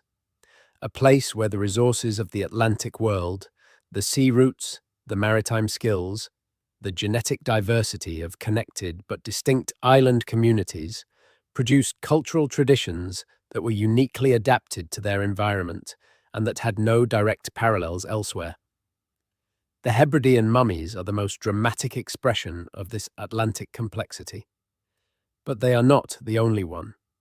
The tradition of building elaborate megalithic monuments along the Atlantic coast, from Portugal to Orkney, represents another expression of the same broad cultural orientation, a deep investment in making the past permanent, in building structures that will outlast their builders, in communicating with the future across the gap of death. The mummies are the personal, intimate version of what the standing stones represent at the monumental scale. Both are technologies of memory. Both are ways of keeping the past alive in the present. Both are expressions of a cultural philosophy that is, at its root, a refusal to accept that the dead are simply gone. The laboratory work on the Cladhallen samples involved teams from multiple institutions and employed a range of techniques that each contributed a different piece to the emerging picture. The radiocarbon dating was done at high-precision facilities capable of producing the kind of tightly constrained dates that reveal chronological discrepancies within a single skeleton. The stable isotope analysis was carried out at laboratories specializing in the geochemistry of ancient bone. The ancient DNA extraction and sequencing required cleanroom facilities and sophisticated bioinformatics pipelines. The coordination of all this work across multiple institutions and over a period of more than a decade is itself a significant achievement, one that reflects the degree to which the Cladhallen site captured the interest of the broader research community. Sites that generate genuinely novel findings attract resources and collaboration. The anomalous results from each successive round of analysis motivated further investigation. Each new technique applied to the same samples, revealing another layer of the story that the bones had to tell. The DNA extraction from the Cladhallen samples was technically challenging. The Hebridean environment, while preserving the gross structure of the bones, had not been ideal for DNA preservation. The acidic peat that had helped maintain the skeletal integrity had also degraded much of the genetic material. What was recovered was fragmentary, and the bioinformatics work, required to assemble coherent genomic data from the fragments, was substantial. The fact that usable genetic information was recovered at all reflects both the quality of the samples, which were better preserved than many ancient DNA samples despite the challenging environment, and the dramatic improvements in extraction and sequencing technology that have occurred over the past decade. Samples that would have yielded nothing useful in 2010 can now, with the right techniques, produce genomic datasets of genuine analytical power. The researchers who worked on the DNA are careful to characterize their findings in appropriately qualified terms. The anomalous ancestry component is real, in the sense that the statistical analyses consistently identify it and cannot adequately model it using known reference populations. But the precise characterization of that component, its geographic origin, its temporal depth, its relationship to other known ancient populations, all of these remain uncertain in ways that additional data may eventually resolve. What the DNA work has established beyond reasonable doubt is that the people of Claj Hallan were genetically unusual relative to other Bronze Age British populations. Whether that unusualness reflects a ghost population, a deep time survivor, a founding effect in an isolated community, or some combination of these factors, the current evidence does not fully determine. But the unusualness itself is clear, and it adds a dimension to the Claj Hallan story that purely archaeological analysis would never have revealed. Part 11. Modern Descendants and the Living Legacy. The question of whether any modern population carries traces of the ghost ancestry identified in the Claj Hallan material is one that researchers have approached carefully. The genetic evidence for the persistence of unusual ancestry in the modern populations of the Outer Hebrides and other Atlantic island communities is present but complex. It does not take the form of a clean, identifiable signal pointing unambiguously to the Bronze Age ghost population. Modern genetics is the product of many thousands of years of mixing, migration, and transformation, and picking out the trace of a specific ancient ancestry component in a modern genome requires methods and reference data that are still being developed. What can be said is that the modern populations of the Outer Hebrides do carry some of the oldest and most distinctive ancestry in the British Isles. Population genetic studies of Scottish Island communities have consistently found that they harbour genetic variants that are rare or absent in mainland British populations. Variants that appear to reflect a long period of geographic isolation and genetic drift. Whether any of these distinctive features connect specifically to the Bronze Age ghost population is not established, but the possibility is real and is a focus of ongoing research. The cultural memory of the Atlantic island communities is, in some ways, more interesting than the genetics at this point. The Gaelic-speaking communities of the Outer Hebrides have maintained a continuous presence in those islands for over 1,000 years, and their oral literary tradition is one of the richest in Europe. The folklore and mythology of the Western Isles is full of references to ancestral presences, to the thinness of the boundary between the living and the dead, to the power of place and lineage. It would be wrong to draw a direct line from these modern cultural features to the Bronze Age mortuary practices documented at Claj Hallan. The historical and cultural transformations of the past 3,000 years are too complex and too thoroughly documented for such a direct connection to be credible. But there may be an indirect connection. The cultural attitudes that gave rise to the Claj Hallan mummies, the sense that the dead remain present and powerful, that ancestry is foundational to identity, that the past is not past but continuously present in the lives of its descendants, are attitudes that have found expression in many different cultural forms across many different periods of history. The specific form they took in the Bronze Age, with the peat preservation and the composite bodies, is gone. But the underlying orientation toward the relationship between the living and the dead, the present and the past, may have deeper roots in the culture of the Atlantic margins than any specific historical period can account for. This is the kind of speculation that historians and archaeologists are right to treat with caution. Continuity of cultural attitude across 3,000 years and multiple complete cultural transformations is very difficult to demonstrate and very easy to romanticize. The people of the modern Outer Hebrides are not the Bronze Age mummy makers. They are Gaelic-speaking Christians whose cultural roots lie in the early medieval period, when Irish monks and Norse settlers transformed the islands beyond anything the Bronze Age inhabitants would have recognized. But the Bronze Age inhabitants are their predecessors in the most basic sense. Their bones lie in the peat beneath the machair, their DNA, diluted and transformed by 3,000 years of subsequent population history, may persist in traces in the genomes of the people who live on those islands today. The mummies beneath Cladch were placed there by people who valued this kind of continuity more than almost anything else. It seems fitting, somehow, that the effort to understand those people is being carried on partly by researchers who are themselves the product of long chains of human continuity, reaching back through the same landscape. Part 12. The ongoing investigation and what comes next. The story of the Hebridean mummies is not finished. New analytical techniques are being developed and applied to existing samples. New sites are being excavated in the Atlantic zone. The ancient DNA databases are growing every year, adding new reference populations that may, eventually, provide a better match for the anomalous Hebridean ancestry component. The most exciting near-term development in the field is the increasing resolution of ancient DNA analysis along the Atlantic coast of Europe.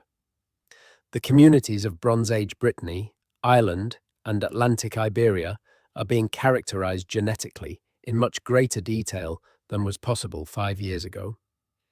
If the ghost population's source community was part of this Atlantic network, the evidence should appear as samples from coastal French and Iberian sites are analyzed. The partial overlaps already visible between the Hebridean anomalous ancestry and some Atlantic European genetic profiles suggest that the source population was indeed part of this broader Atlantic world, rather than being entirely without analogue in the regional record. The isotopic work is also continuing to develop. Lead isotope analysis, strontium analysis, oxygen isotope analysis. These techniques can identify the geographic origins of the food and water that a person consumed during their lifetime, effectively pinning them to a region of the landscape.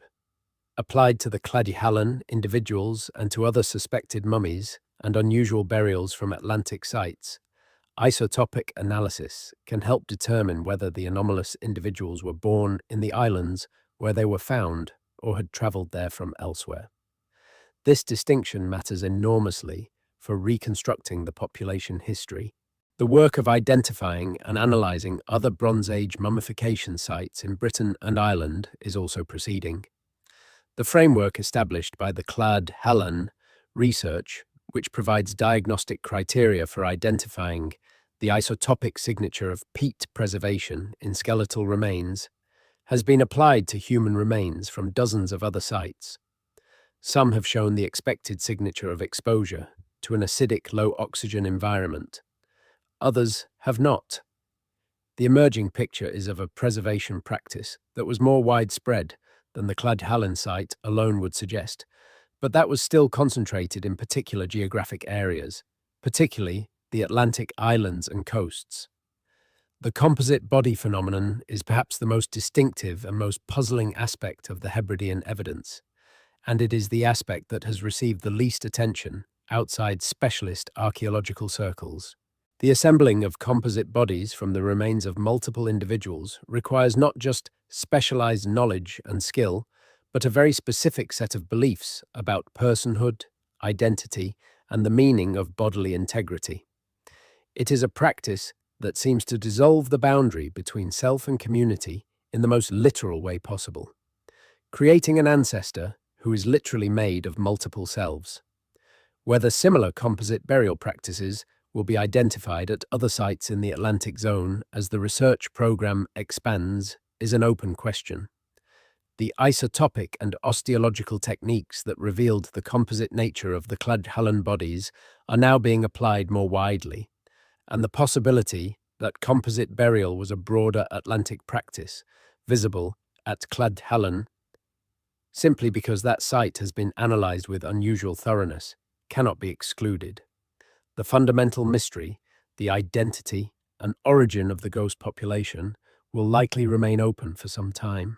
Population genetics is advancing rapidly, but the solution to a ghost population problem requires finding and analyzing samples from the right place and the right time. Until the source population is directly sampled, the anomalous ancestry will remain an inference, a statistical shadow of a people who left the clearest traces of their existence, not in the places where they lived, but in the bones of their descendants, preserved in the peat of a remote Scottish island, waiting for the 21st century to find them. What we can say now, with confidence, is that the mummies of Cladch represent something genuinely important and genuinely strange. They are the preserved remains of people whose genetics point toward an unknown origin, whose mortuary practices were unlike anything else documented in Bronze Age Britain, and whose entire social philosophy, as far as we can reconstruct it, was organized around the conviction that the past must be kept alive in the present. They are the product of a tradition of preservation, so thoroughgoing that it extended to the bodies of the dead themselves, treating those bodies as precious objects whose integrity must be maintained, whose presence must be assured, whose authority must remain available to the living for as long as possible. The ghost population's descendants built a civilization of memory. They made their ancestors permanent. And in doing so, they made themselves, to a degree that would have surprised them, permanent too. The peat preserved what they placed in it. The bone collagen preserved the chemical signatures of that preservation.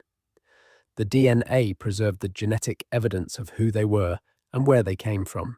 3,000 years later, the preservation project they began is still ongoing, carried forward now, not by their own descendants, but by the scientists and archaeologists who have taken up, in a different mode and for different reasons, the same project.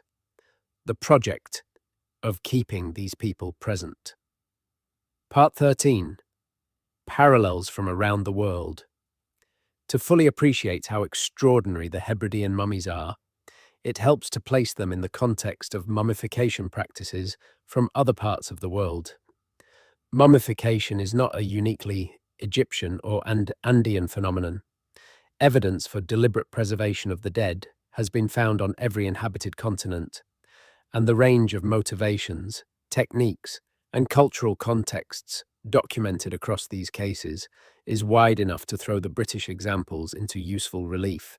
The oldest known evidence of deliberate mummification comes not from Egypt, but from the Atacama Desert of northern Chile and southern Peru, where the Chinchorro people were preparing their dead for preservation as early as 5000 BC, roughly 2,000 years before the first Egyptian mummies.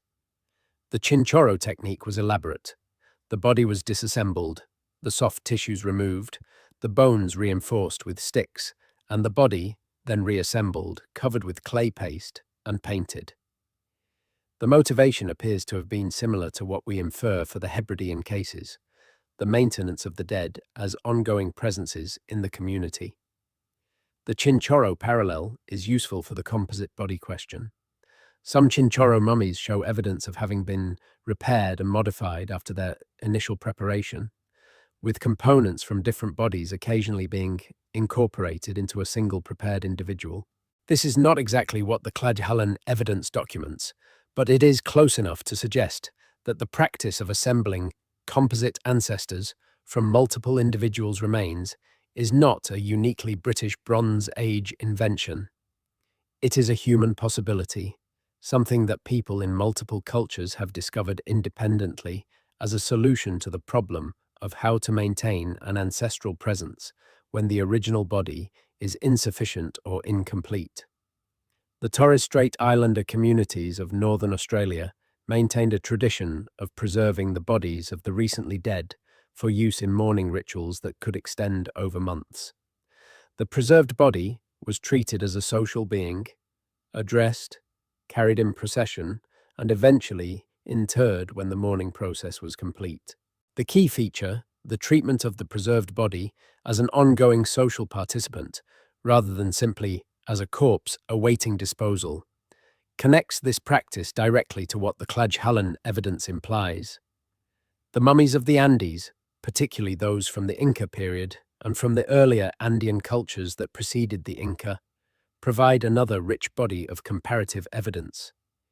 Inca royal mummies were maintained in their palaces after death, attended by servants, fed symbolic meals, brought out for public ceremonies, and consulted on matters of state.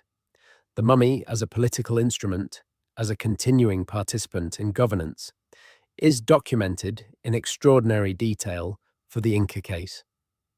The parallel with the proposed function of the Hebridean mummies as instruments for establishing ancestral authority over land and succession claims is striking, even though the cultural contexts are completely different. The comparative evidence does not explain the Hebridean mummies. It does not tell us why these particular people, with their anomalous DNA and their remote island setting, developed this particular set of practices, but it places those practices in a broader human context. It demonstrates that the impulse to preserve the dead, to keep them present, to maintain them as active participants in the life of the community, is not exotic or pathological. It is one of the most human things there is. The mummies of the Torres Strait and the Andes and the Atacama were made by people who had reasons for what they did, reasons that made complete sense within their cultural frameworks, reasons that can be at least partially reconstructed from the physical evidence and from the comparative study of similar practices in other cultures. The mummies of the Outer Hebrides were made by people with equally good reasons, equally coherent cultural frameworks, equally sophisticated understandings of what they were doing and why it mattered. The fact that their reasons are harder to reconstruct does not mean they were less real. What the comparative evidence ultimately suggests is that the Hebridean mummies should be understood not as a curiosity or an anomaly, but as a local expression of a universal human practice. The specific form of that expression, with its composite bodies and its peat preservation and its anomalous DNA, is distinctively Hebridean, distinctively Bronze Age Atlantic.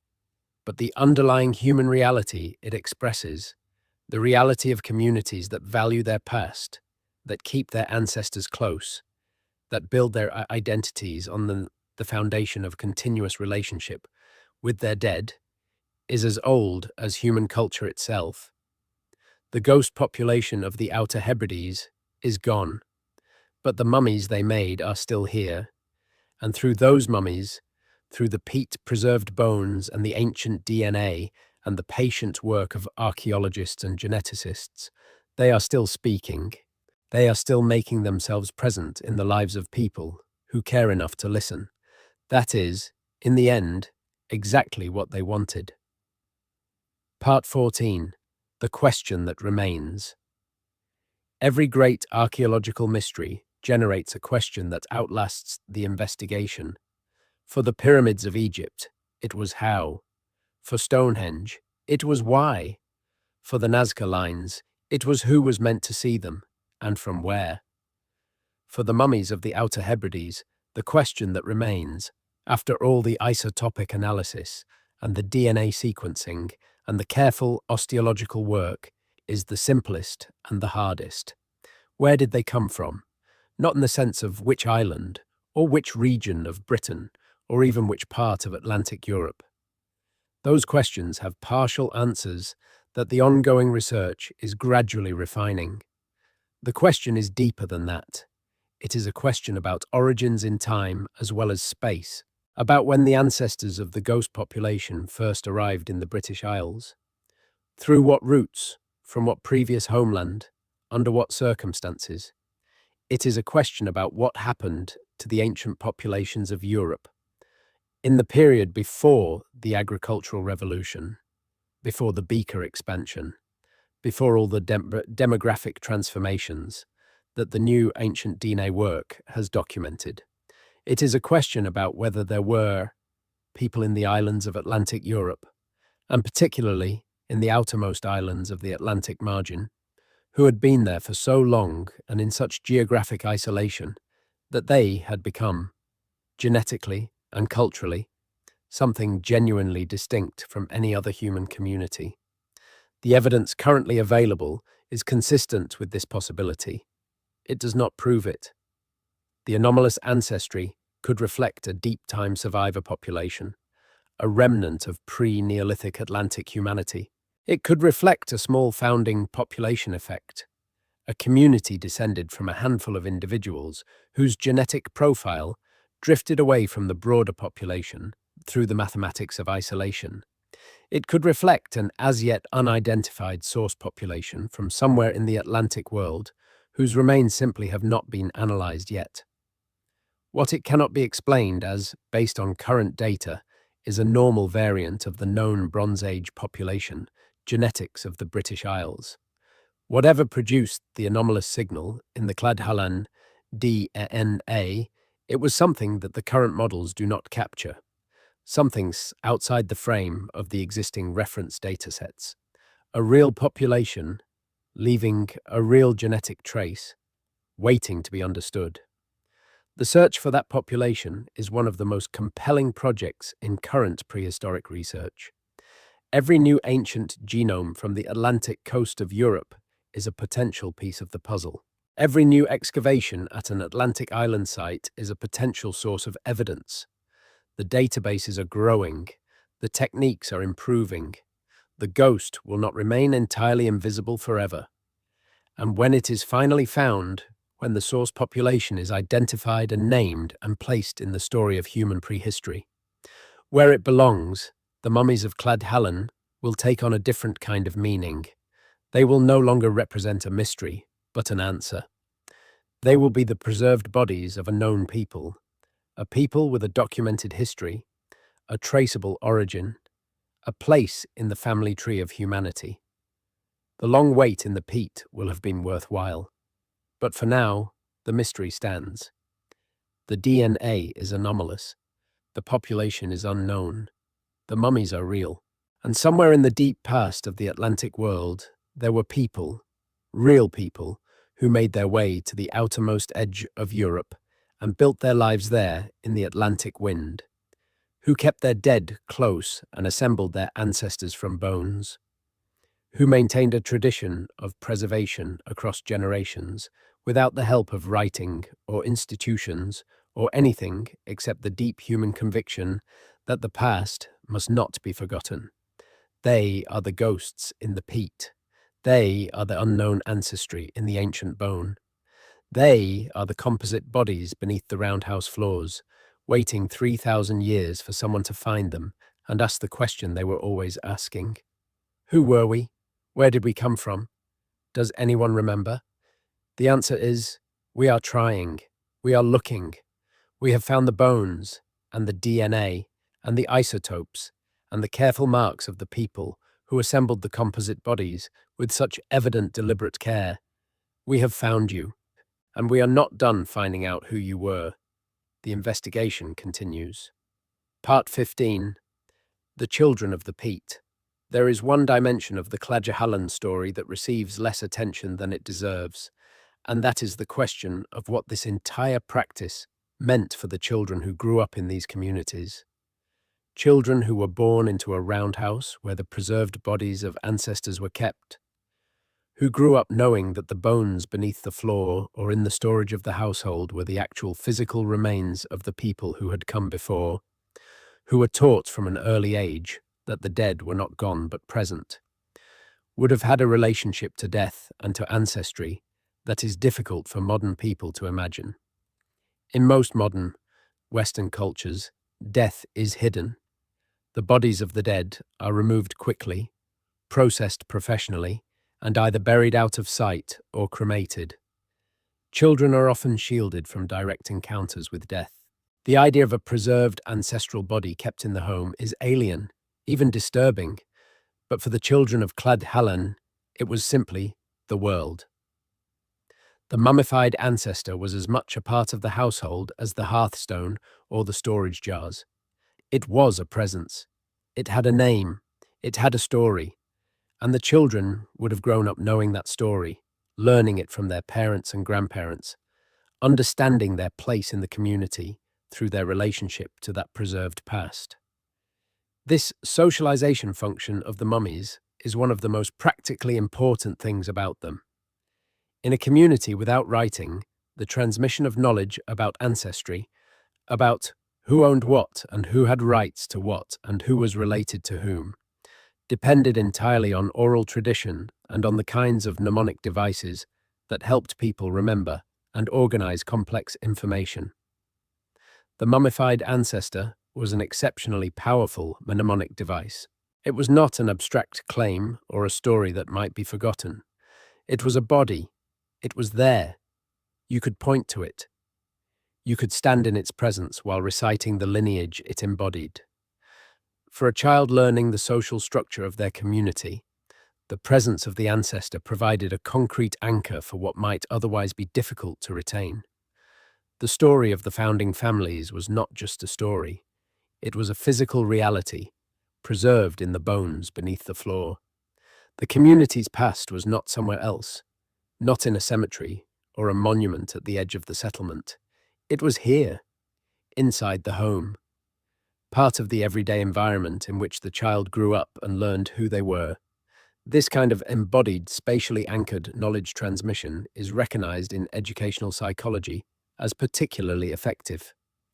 We remember things better when they are associated with places and with physical objects. The ancient Greeks understood this, and their technique of the memory palace, in which items to be remembered are imagined as placed in specific locations within a familiar building, exploits the same cognitive tendency. The Cladch-Hallan mummies were, in effect, the community's memory palace. They organized and anchored the community's knowledge of its own past in a physical, spatially specific form that could be inhabited and experienced every day.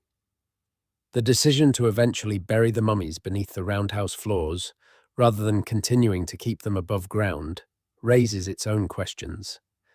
Was this a deliberate choice to transition from keeping the ancestors present to keeping them grounded, literally embedded in the foundation of the community space? Or was it a response to some external pressure, some disruption that made the above-ground curation no longer tenable? The evidence does not answer this question, but the placement of the bodies beneath the floors, rather than in an external cemetery or burial ground, suggests that even in their final disposition, the ancestors were kept as close as possible to the living community. They were placed under the floor, not sent away. Part 16. What the stones don't tell you. The stone circles and standing stones of Britain are, for most people, the defining images of prehistoric mystery on these islands. Stonehenge, Avebury, Callanish, the Ring of Brodgar. These monuments have absorbed enormous amounts of public attention, scholarly investigation, and imaginative speculation. They are impressive, visible, permanent. They demand explanation. But the standing stones are, in a sense, the easy part of British prehistory. They are there. You can see them, measure them, date the construction phases, map the astronomical alignments, analyze the transport of the stones from their quarries. There is an enormous amount to work out, and much remains uncertain. But the stones themselves are undeniably present. They have survived because they are made of stone, and stone survives. What the stones do not tell you is what was happening in the houses of the people who built them. What was inside those houses? What practices were carried out within those walls that left no durable physical trace? The mummies of Cladch-Hallan are, in a way, more revealing about the inner life of prehistoric Britain than Stonehenge is. Stonehenge tells us about what the Bronze Age communities wanted to present to the cosmos, to the sun and the moon and the dead. The mummies tell us about what those communities kept for themselves, inside their homes, in the most intimate space of their daily lives. The division between public monument and private practice is one that archaeologists working in prehistory are only beginning to be able to address. The standing stones are public monuments. They were built to be seen, to be communal, to organize collective ritual. The mummies were private, domestic, embedded in the family and lineage structure of specific households. They were not for the community in the broad sense. They were for the specific families who kept them, whose ancestral authority they embodied, whose identity they grounded. This distinction matters for understanding the full complexity of Bronze Age British social life. The public rituals organized around the standing stones and the domestic practices organized around the preserved ancestors were both part of the same world. They were not competing, but complementary, addressing different scales of social organization and different aspects of the community's relationship with its past. The standing stone at the edge of the settlement marked the community's presence in the landscape. The mummy beneath the roundhouse floor marked the lineage's presence in the community. Together they constitute a picture of prehistoric Britain that is far richer and more varied than the simplified versions that popular culture has tended to present. These were not primitive people stumbling through a mysterious world. They were sophisticated social actors, developing and refining complex institutions for managing identity, authority, and continuity across generations. The mummies are evidence of that sophistication, and the anomalous DNA they have preserved is evidence that the people who developed these practices were themselves the product of a long and complex history that we are only beginning to reconstruct. Part 17. A letter to the ghost population. Sometimes, when the evidence has been laid out, when all the analysis has been done, and all the interpretations have been offered, what remains is something that cannot be captured in scientific language. Something that has to do with the simple human fact of one group of people trying to understand another, separated by 3,000 years and by the most radical possible difference in context and knowledge, but united by the fact of being human, of caring about where we come from, of finding meaning in our relationship to the past. The people of Claddyhallen preserved their dead because they knew that without the past, the present has no foundation. They were right about that. They preserved them with care and skill and evident intention, creating objects of ancestral authority that lasted in their way for millennia. They were right to try. The bones are still here. The DNA is still here. The story is still readable, or at least partially readable, to people with the right tools and the right questions. If there is something that can be said to the ghost population, something that bridges the 3,000-year gap between their world and ours, it might be this. The preservation worked, not in the way you intended, not by maintaining your community, or your practices, or your distinctive identity against the forces of change. All of that is gone. But the bones were kept, the DNA was kept. And we found you, we are reading you now, the way you once read your ancestors, looking for traces of where you came from and who you were, finding in the physical evidence of your existence an answer to the question you were always asking. You were here, you mattered. The ghost in the peat is real, and we see it now. That is not nothing. For a community whose entire social philosophy was organized around the conviction that continuity matters, that the past must be kept, that the dead deserve to be remembered, it might even be enough. The investigation continues. In 2003, the team from the University of Sheffield finally confirmed what the evidence at Claddyhallen had been suggesting for years. The mummies were real. The DNA was anomalous. The composite bodies were deliberate, and the people who had made them were unlike anyone else in the British archaeological record. The roundhouses of Claddyhallen still stand as archaeological features on the Macaire of South Uist. The peat that preserved the mummies still covers the island's interior. The Atlantic wind that shaped the lives of the ghost population still blows in from the west, cold and salt-laden, over a landscape that has changed in its surface features, but remains, in its essential character, the same landscape those people knew. They are gone now, or so thoroughly transformed by 3,000 years of human history that they cannot be recognized. But they left us the mummies, and the mummies left us the question. And the question, as it always does when we ask it honestly enough, has begun to yield answers. Not all of the answers, not the most fundamental ones, but enough answers to know that the story is real and that it is stranger and more profound than anyone expected. The mummies in the peat were always there. We just had to learn how to find them and then how to listen to what they were saying. They were saying, "We were here. We were different. We were more than you think." And in that, at least, they were right. If you want to see more stories from the lost peoples of ancient Britain, from the builders of Stonehenge to the forgotten kingdoms of the Iron Age, that video is on screen now. Subscribe so you don't miss the next one. End of script.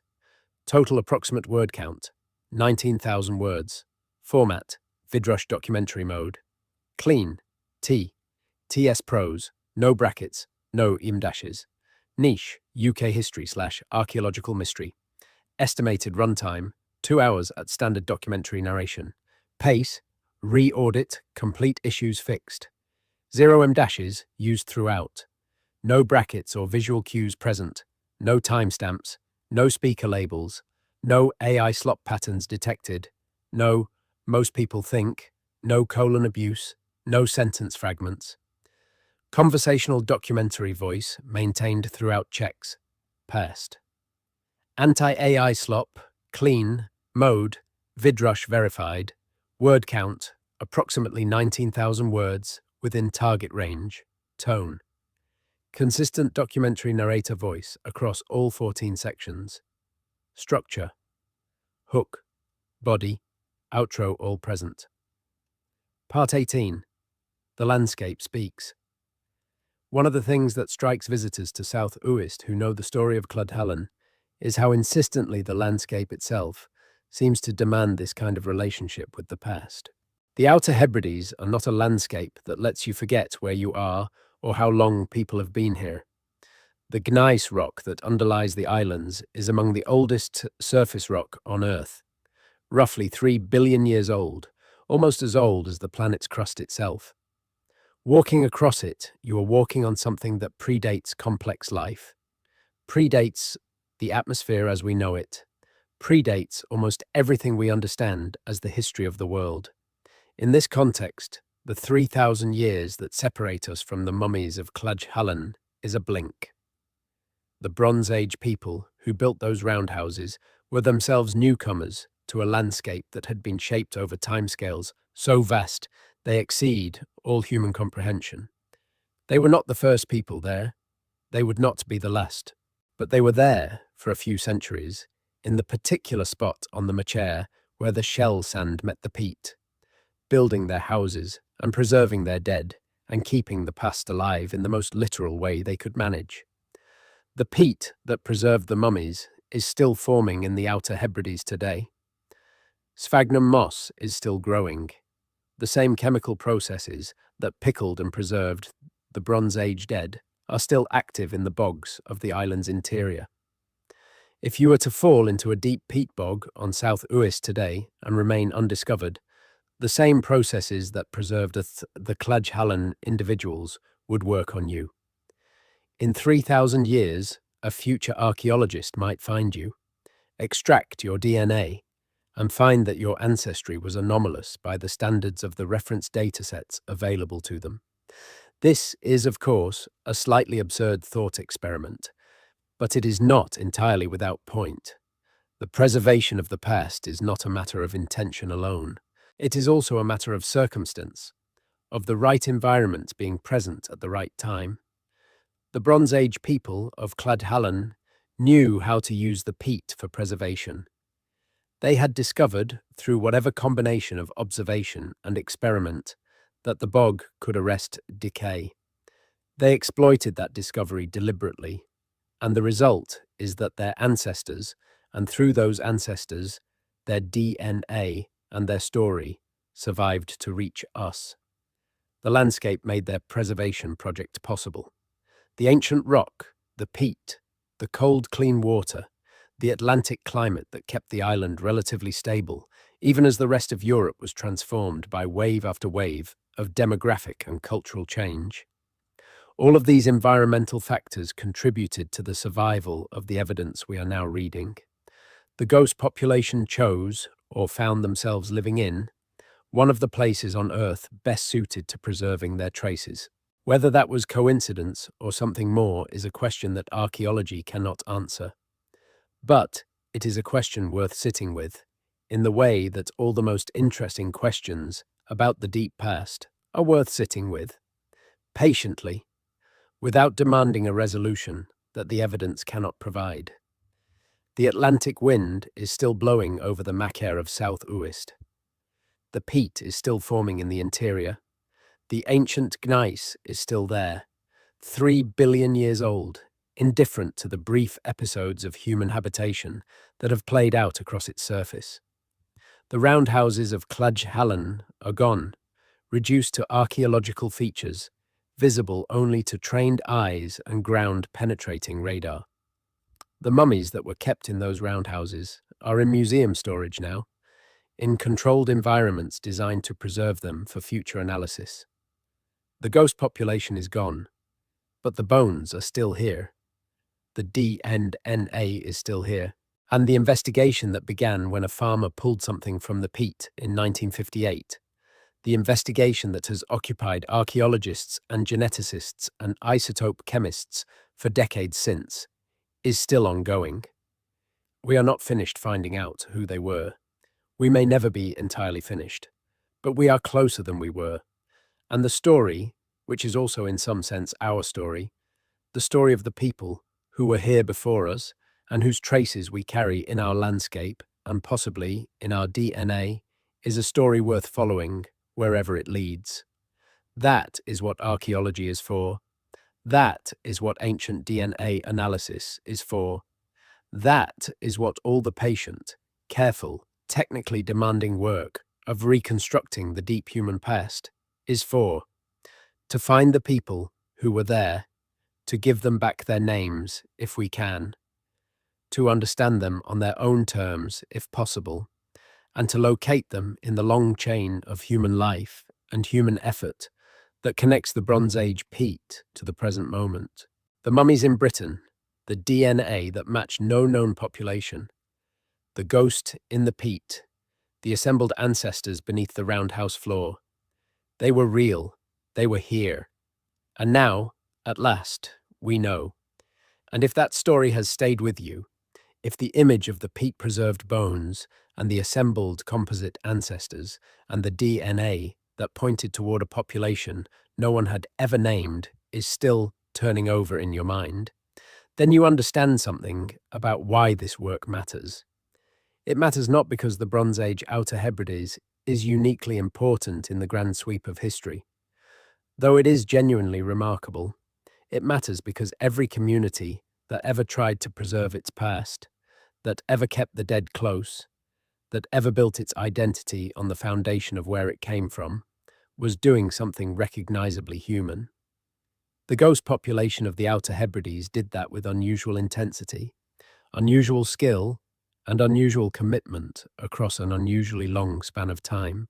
And the result is that they are still, in some meaningful sense, present, still here, in the bones the peat kept, in the DNA the researchers extracted, in the story we are still telling about them. That is what they wanted. It turns out they got it.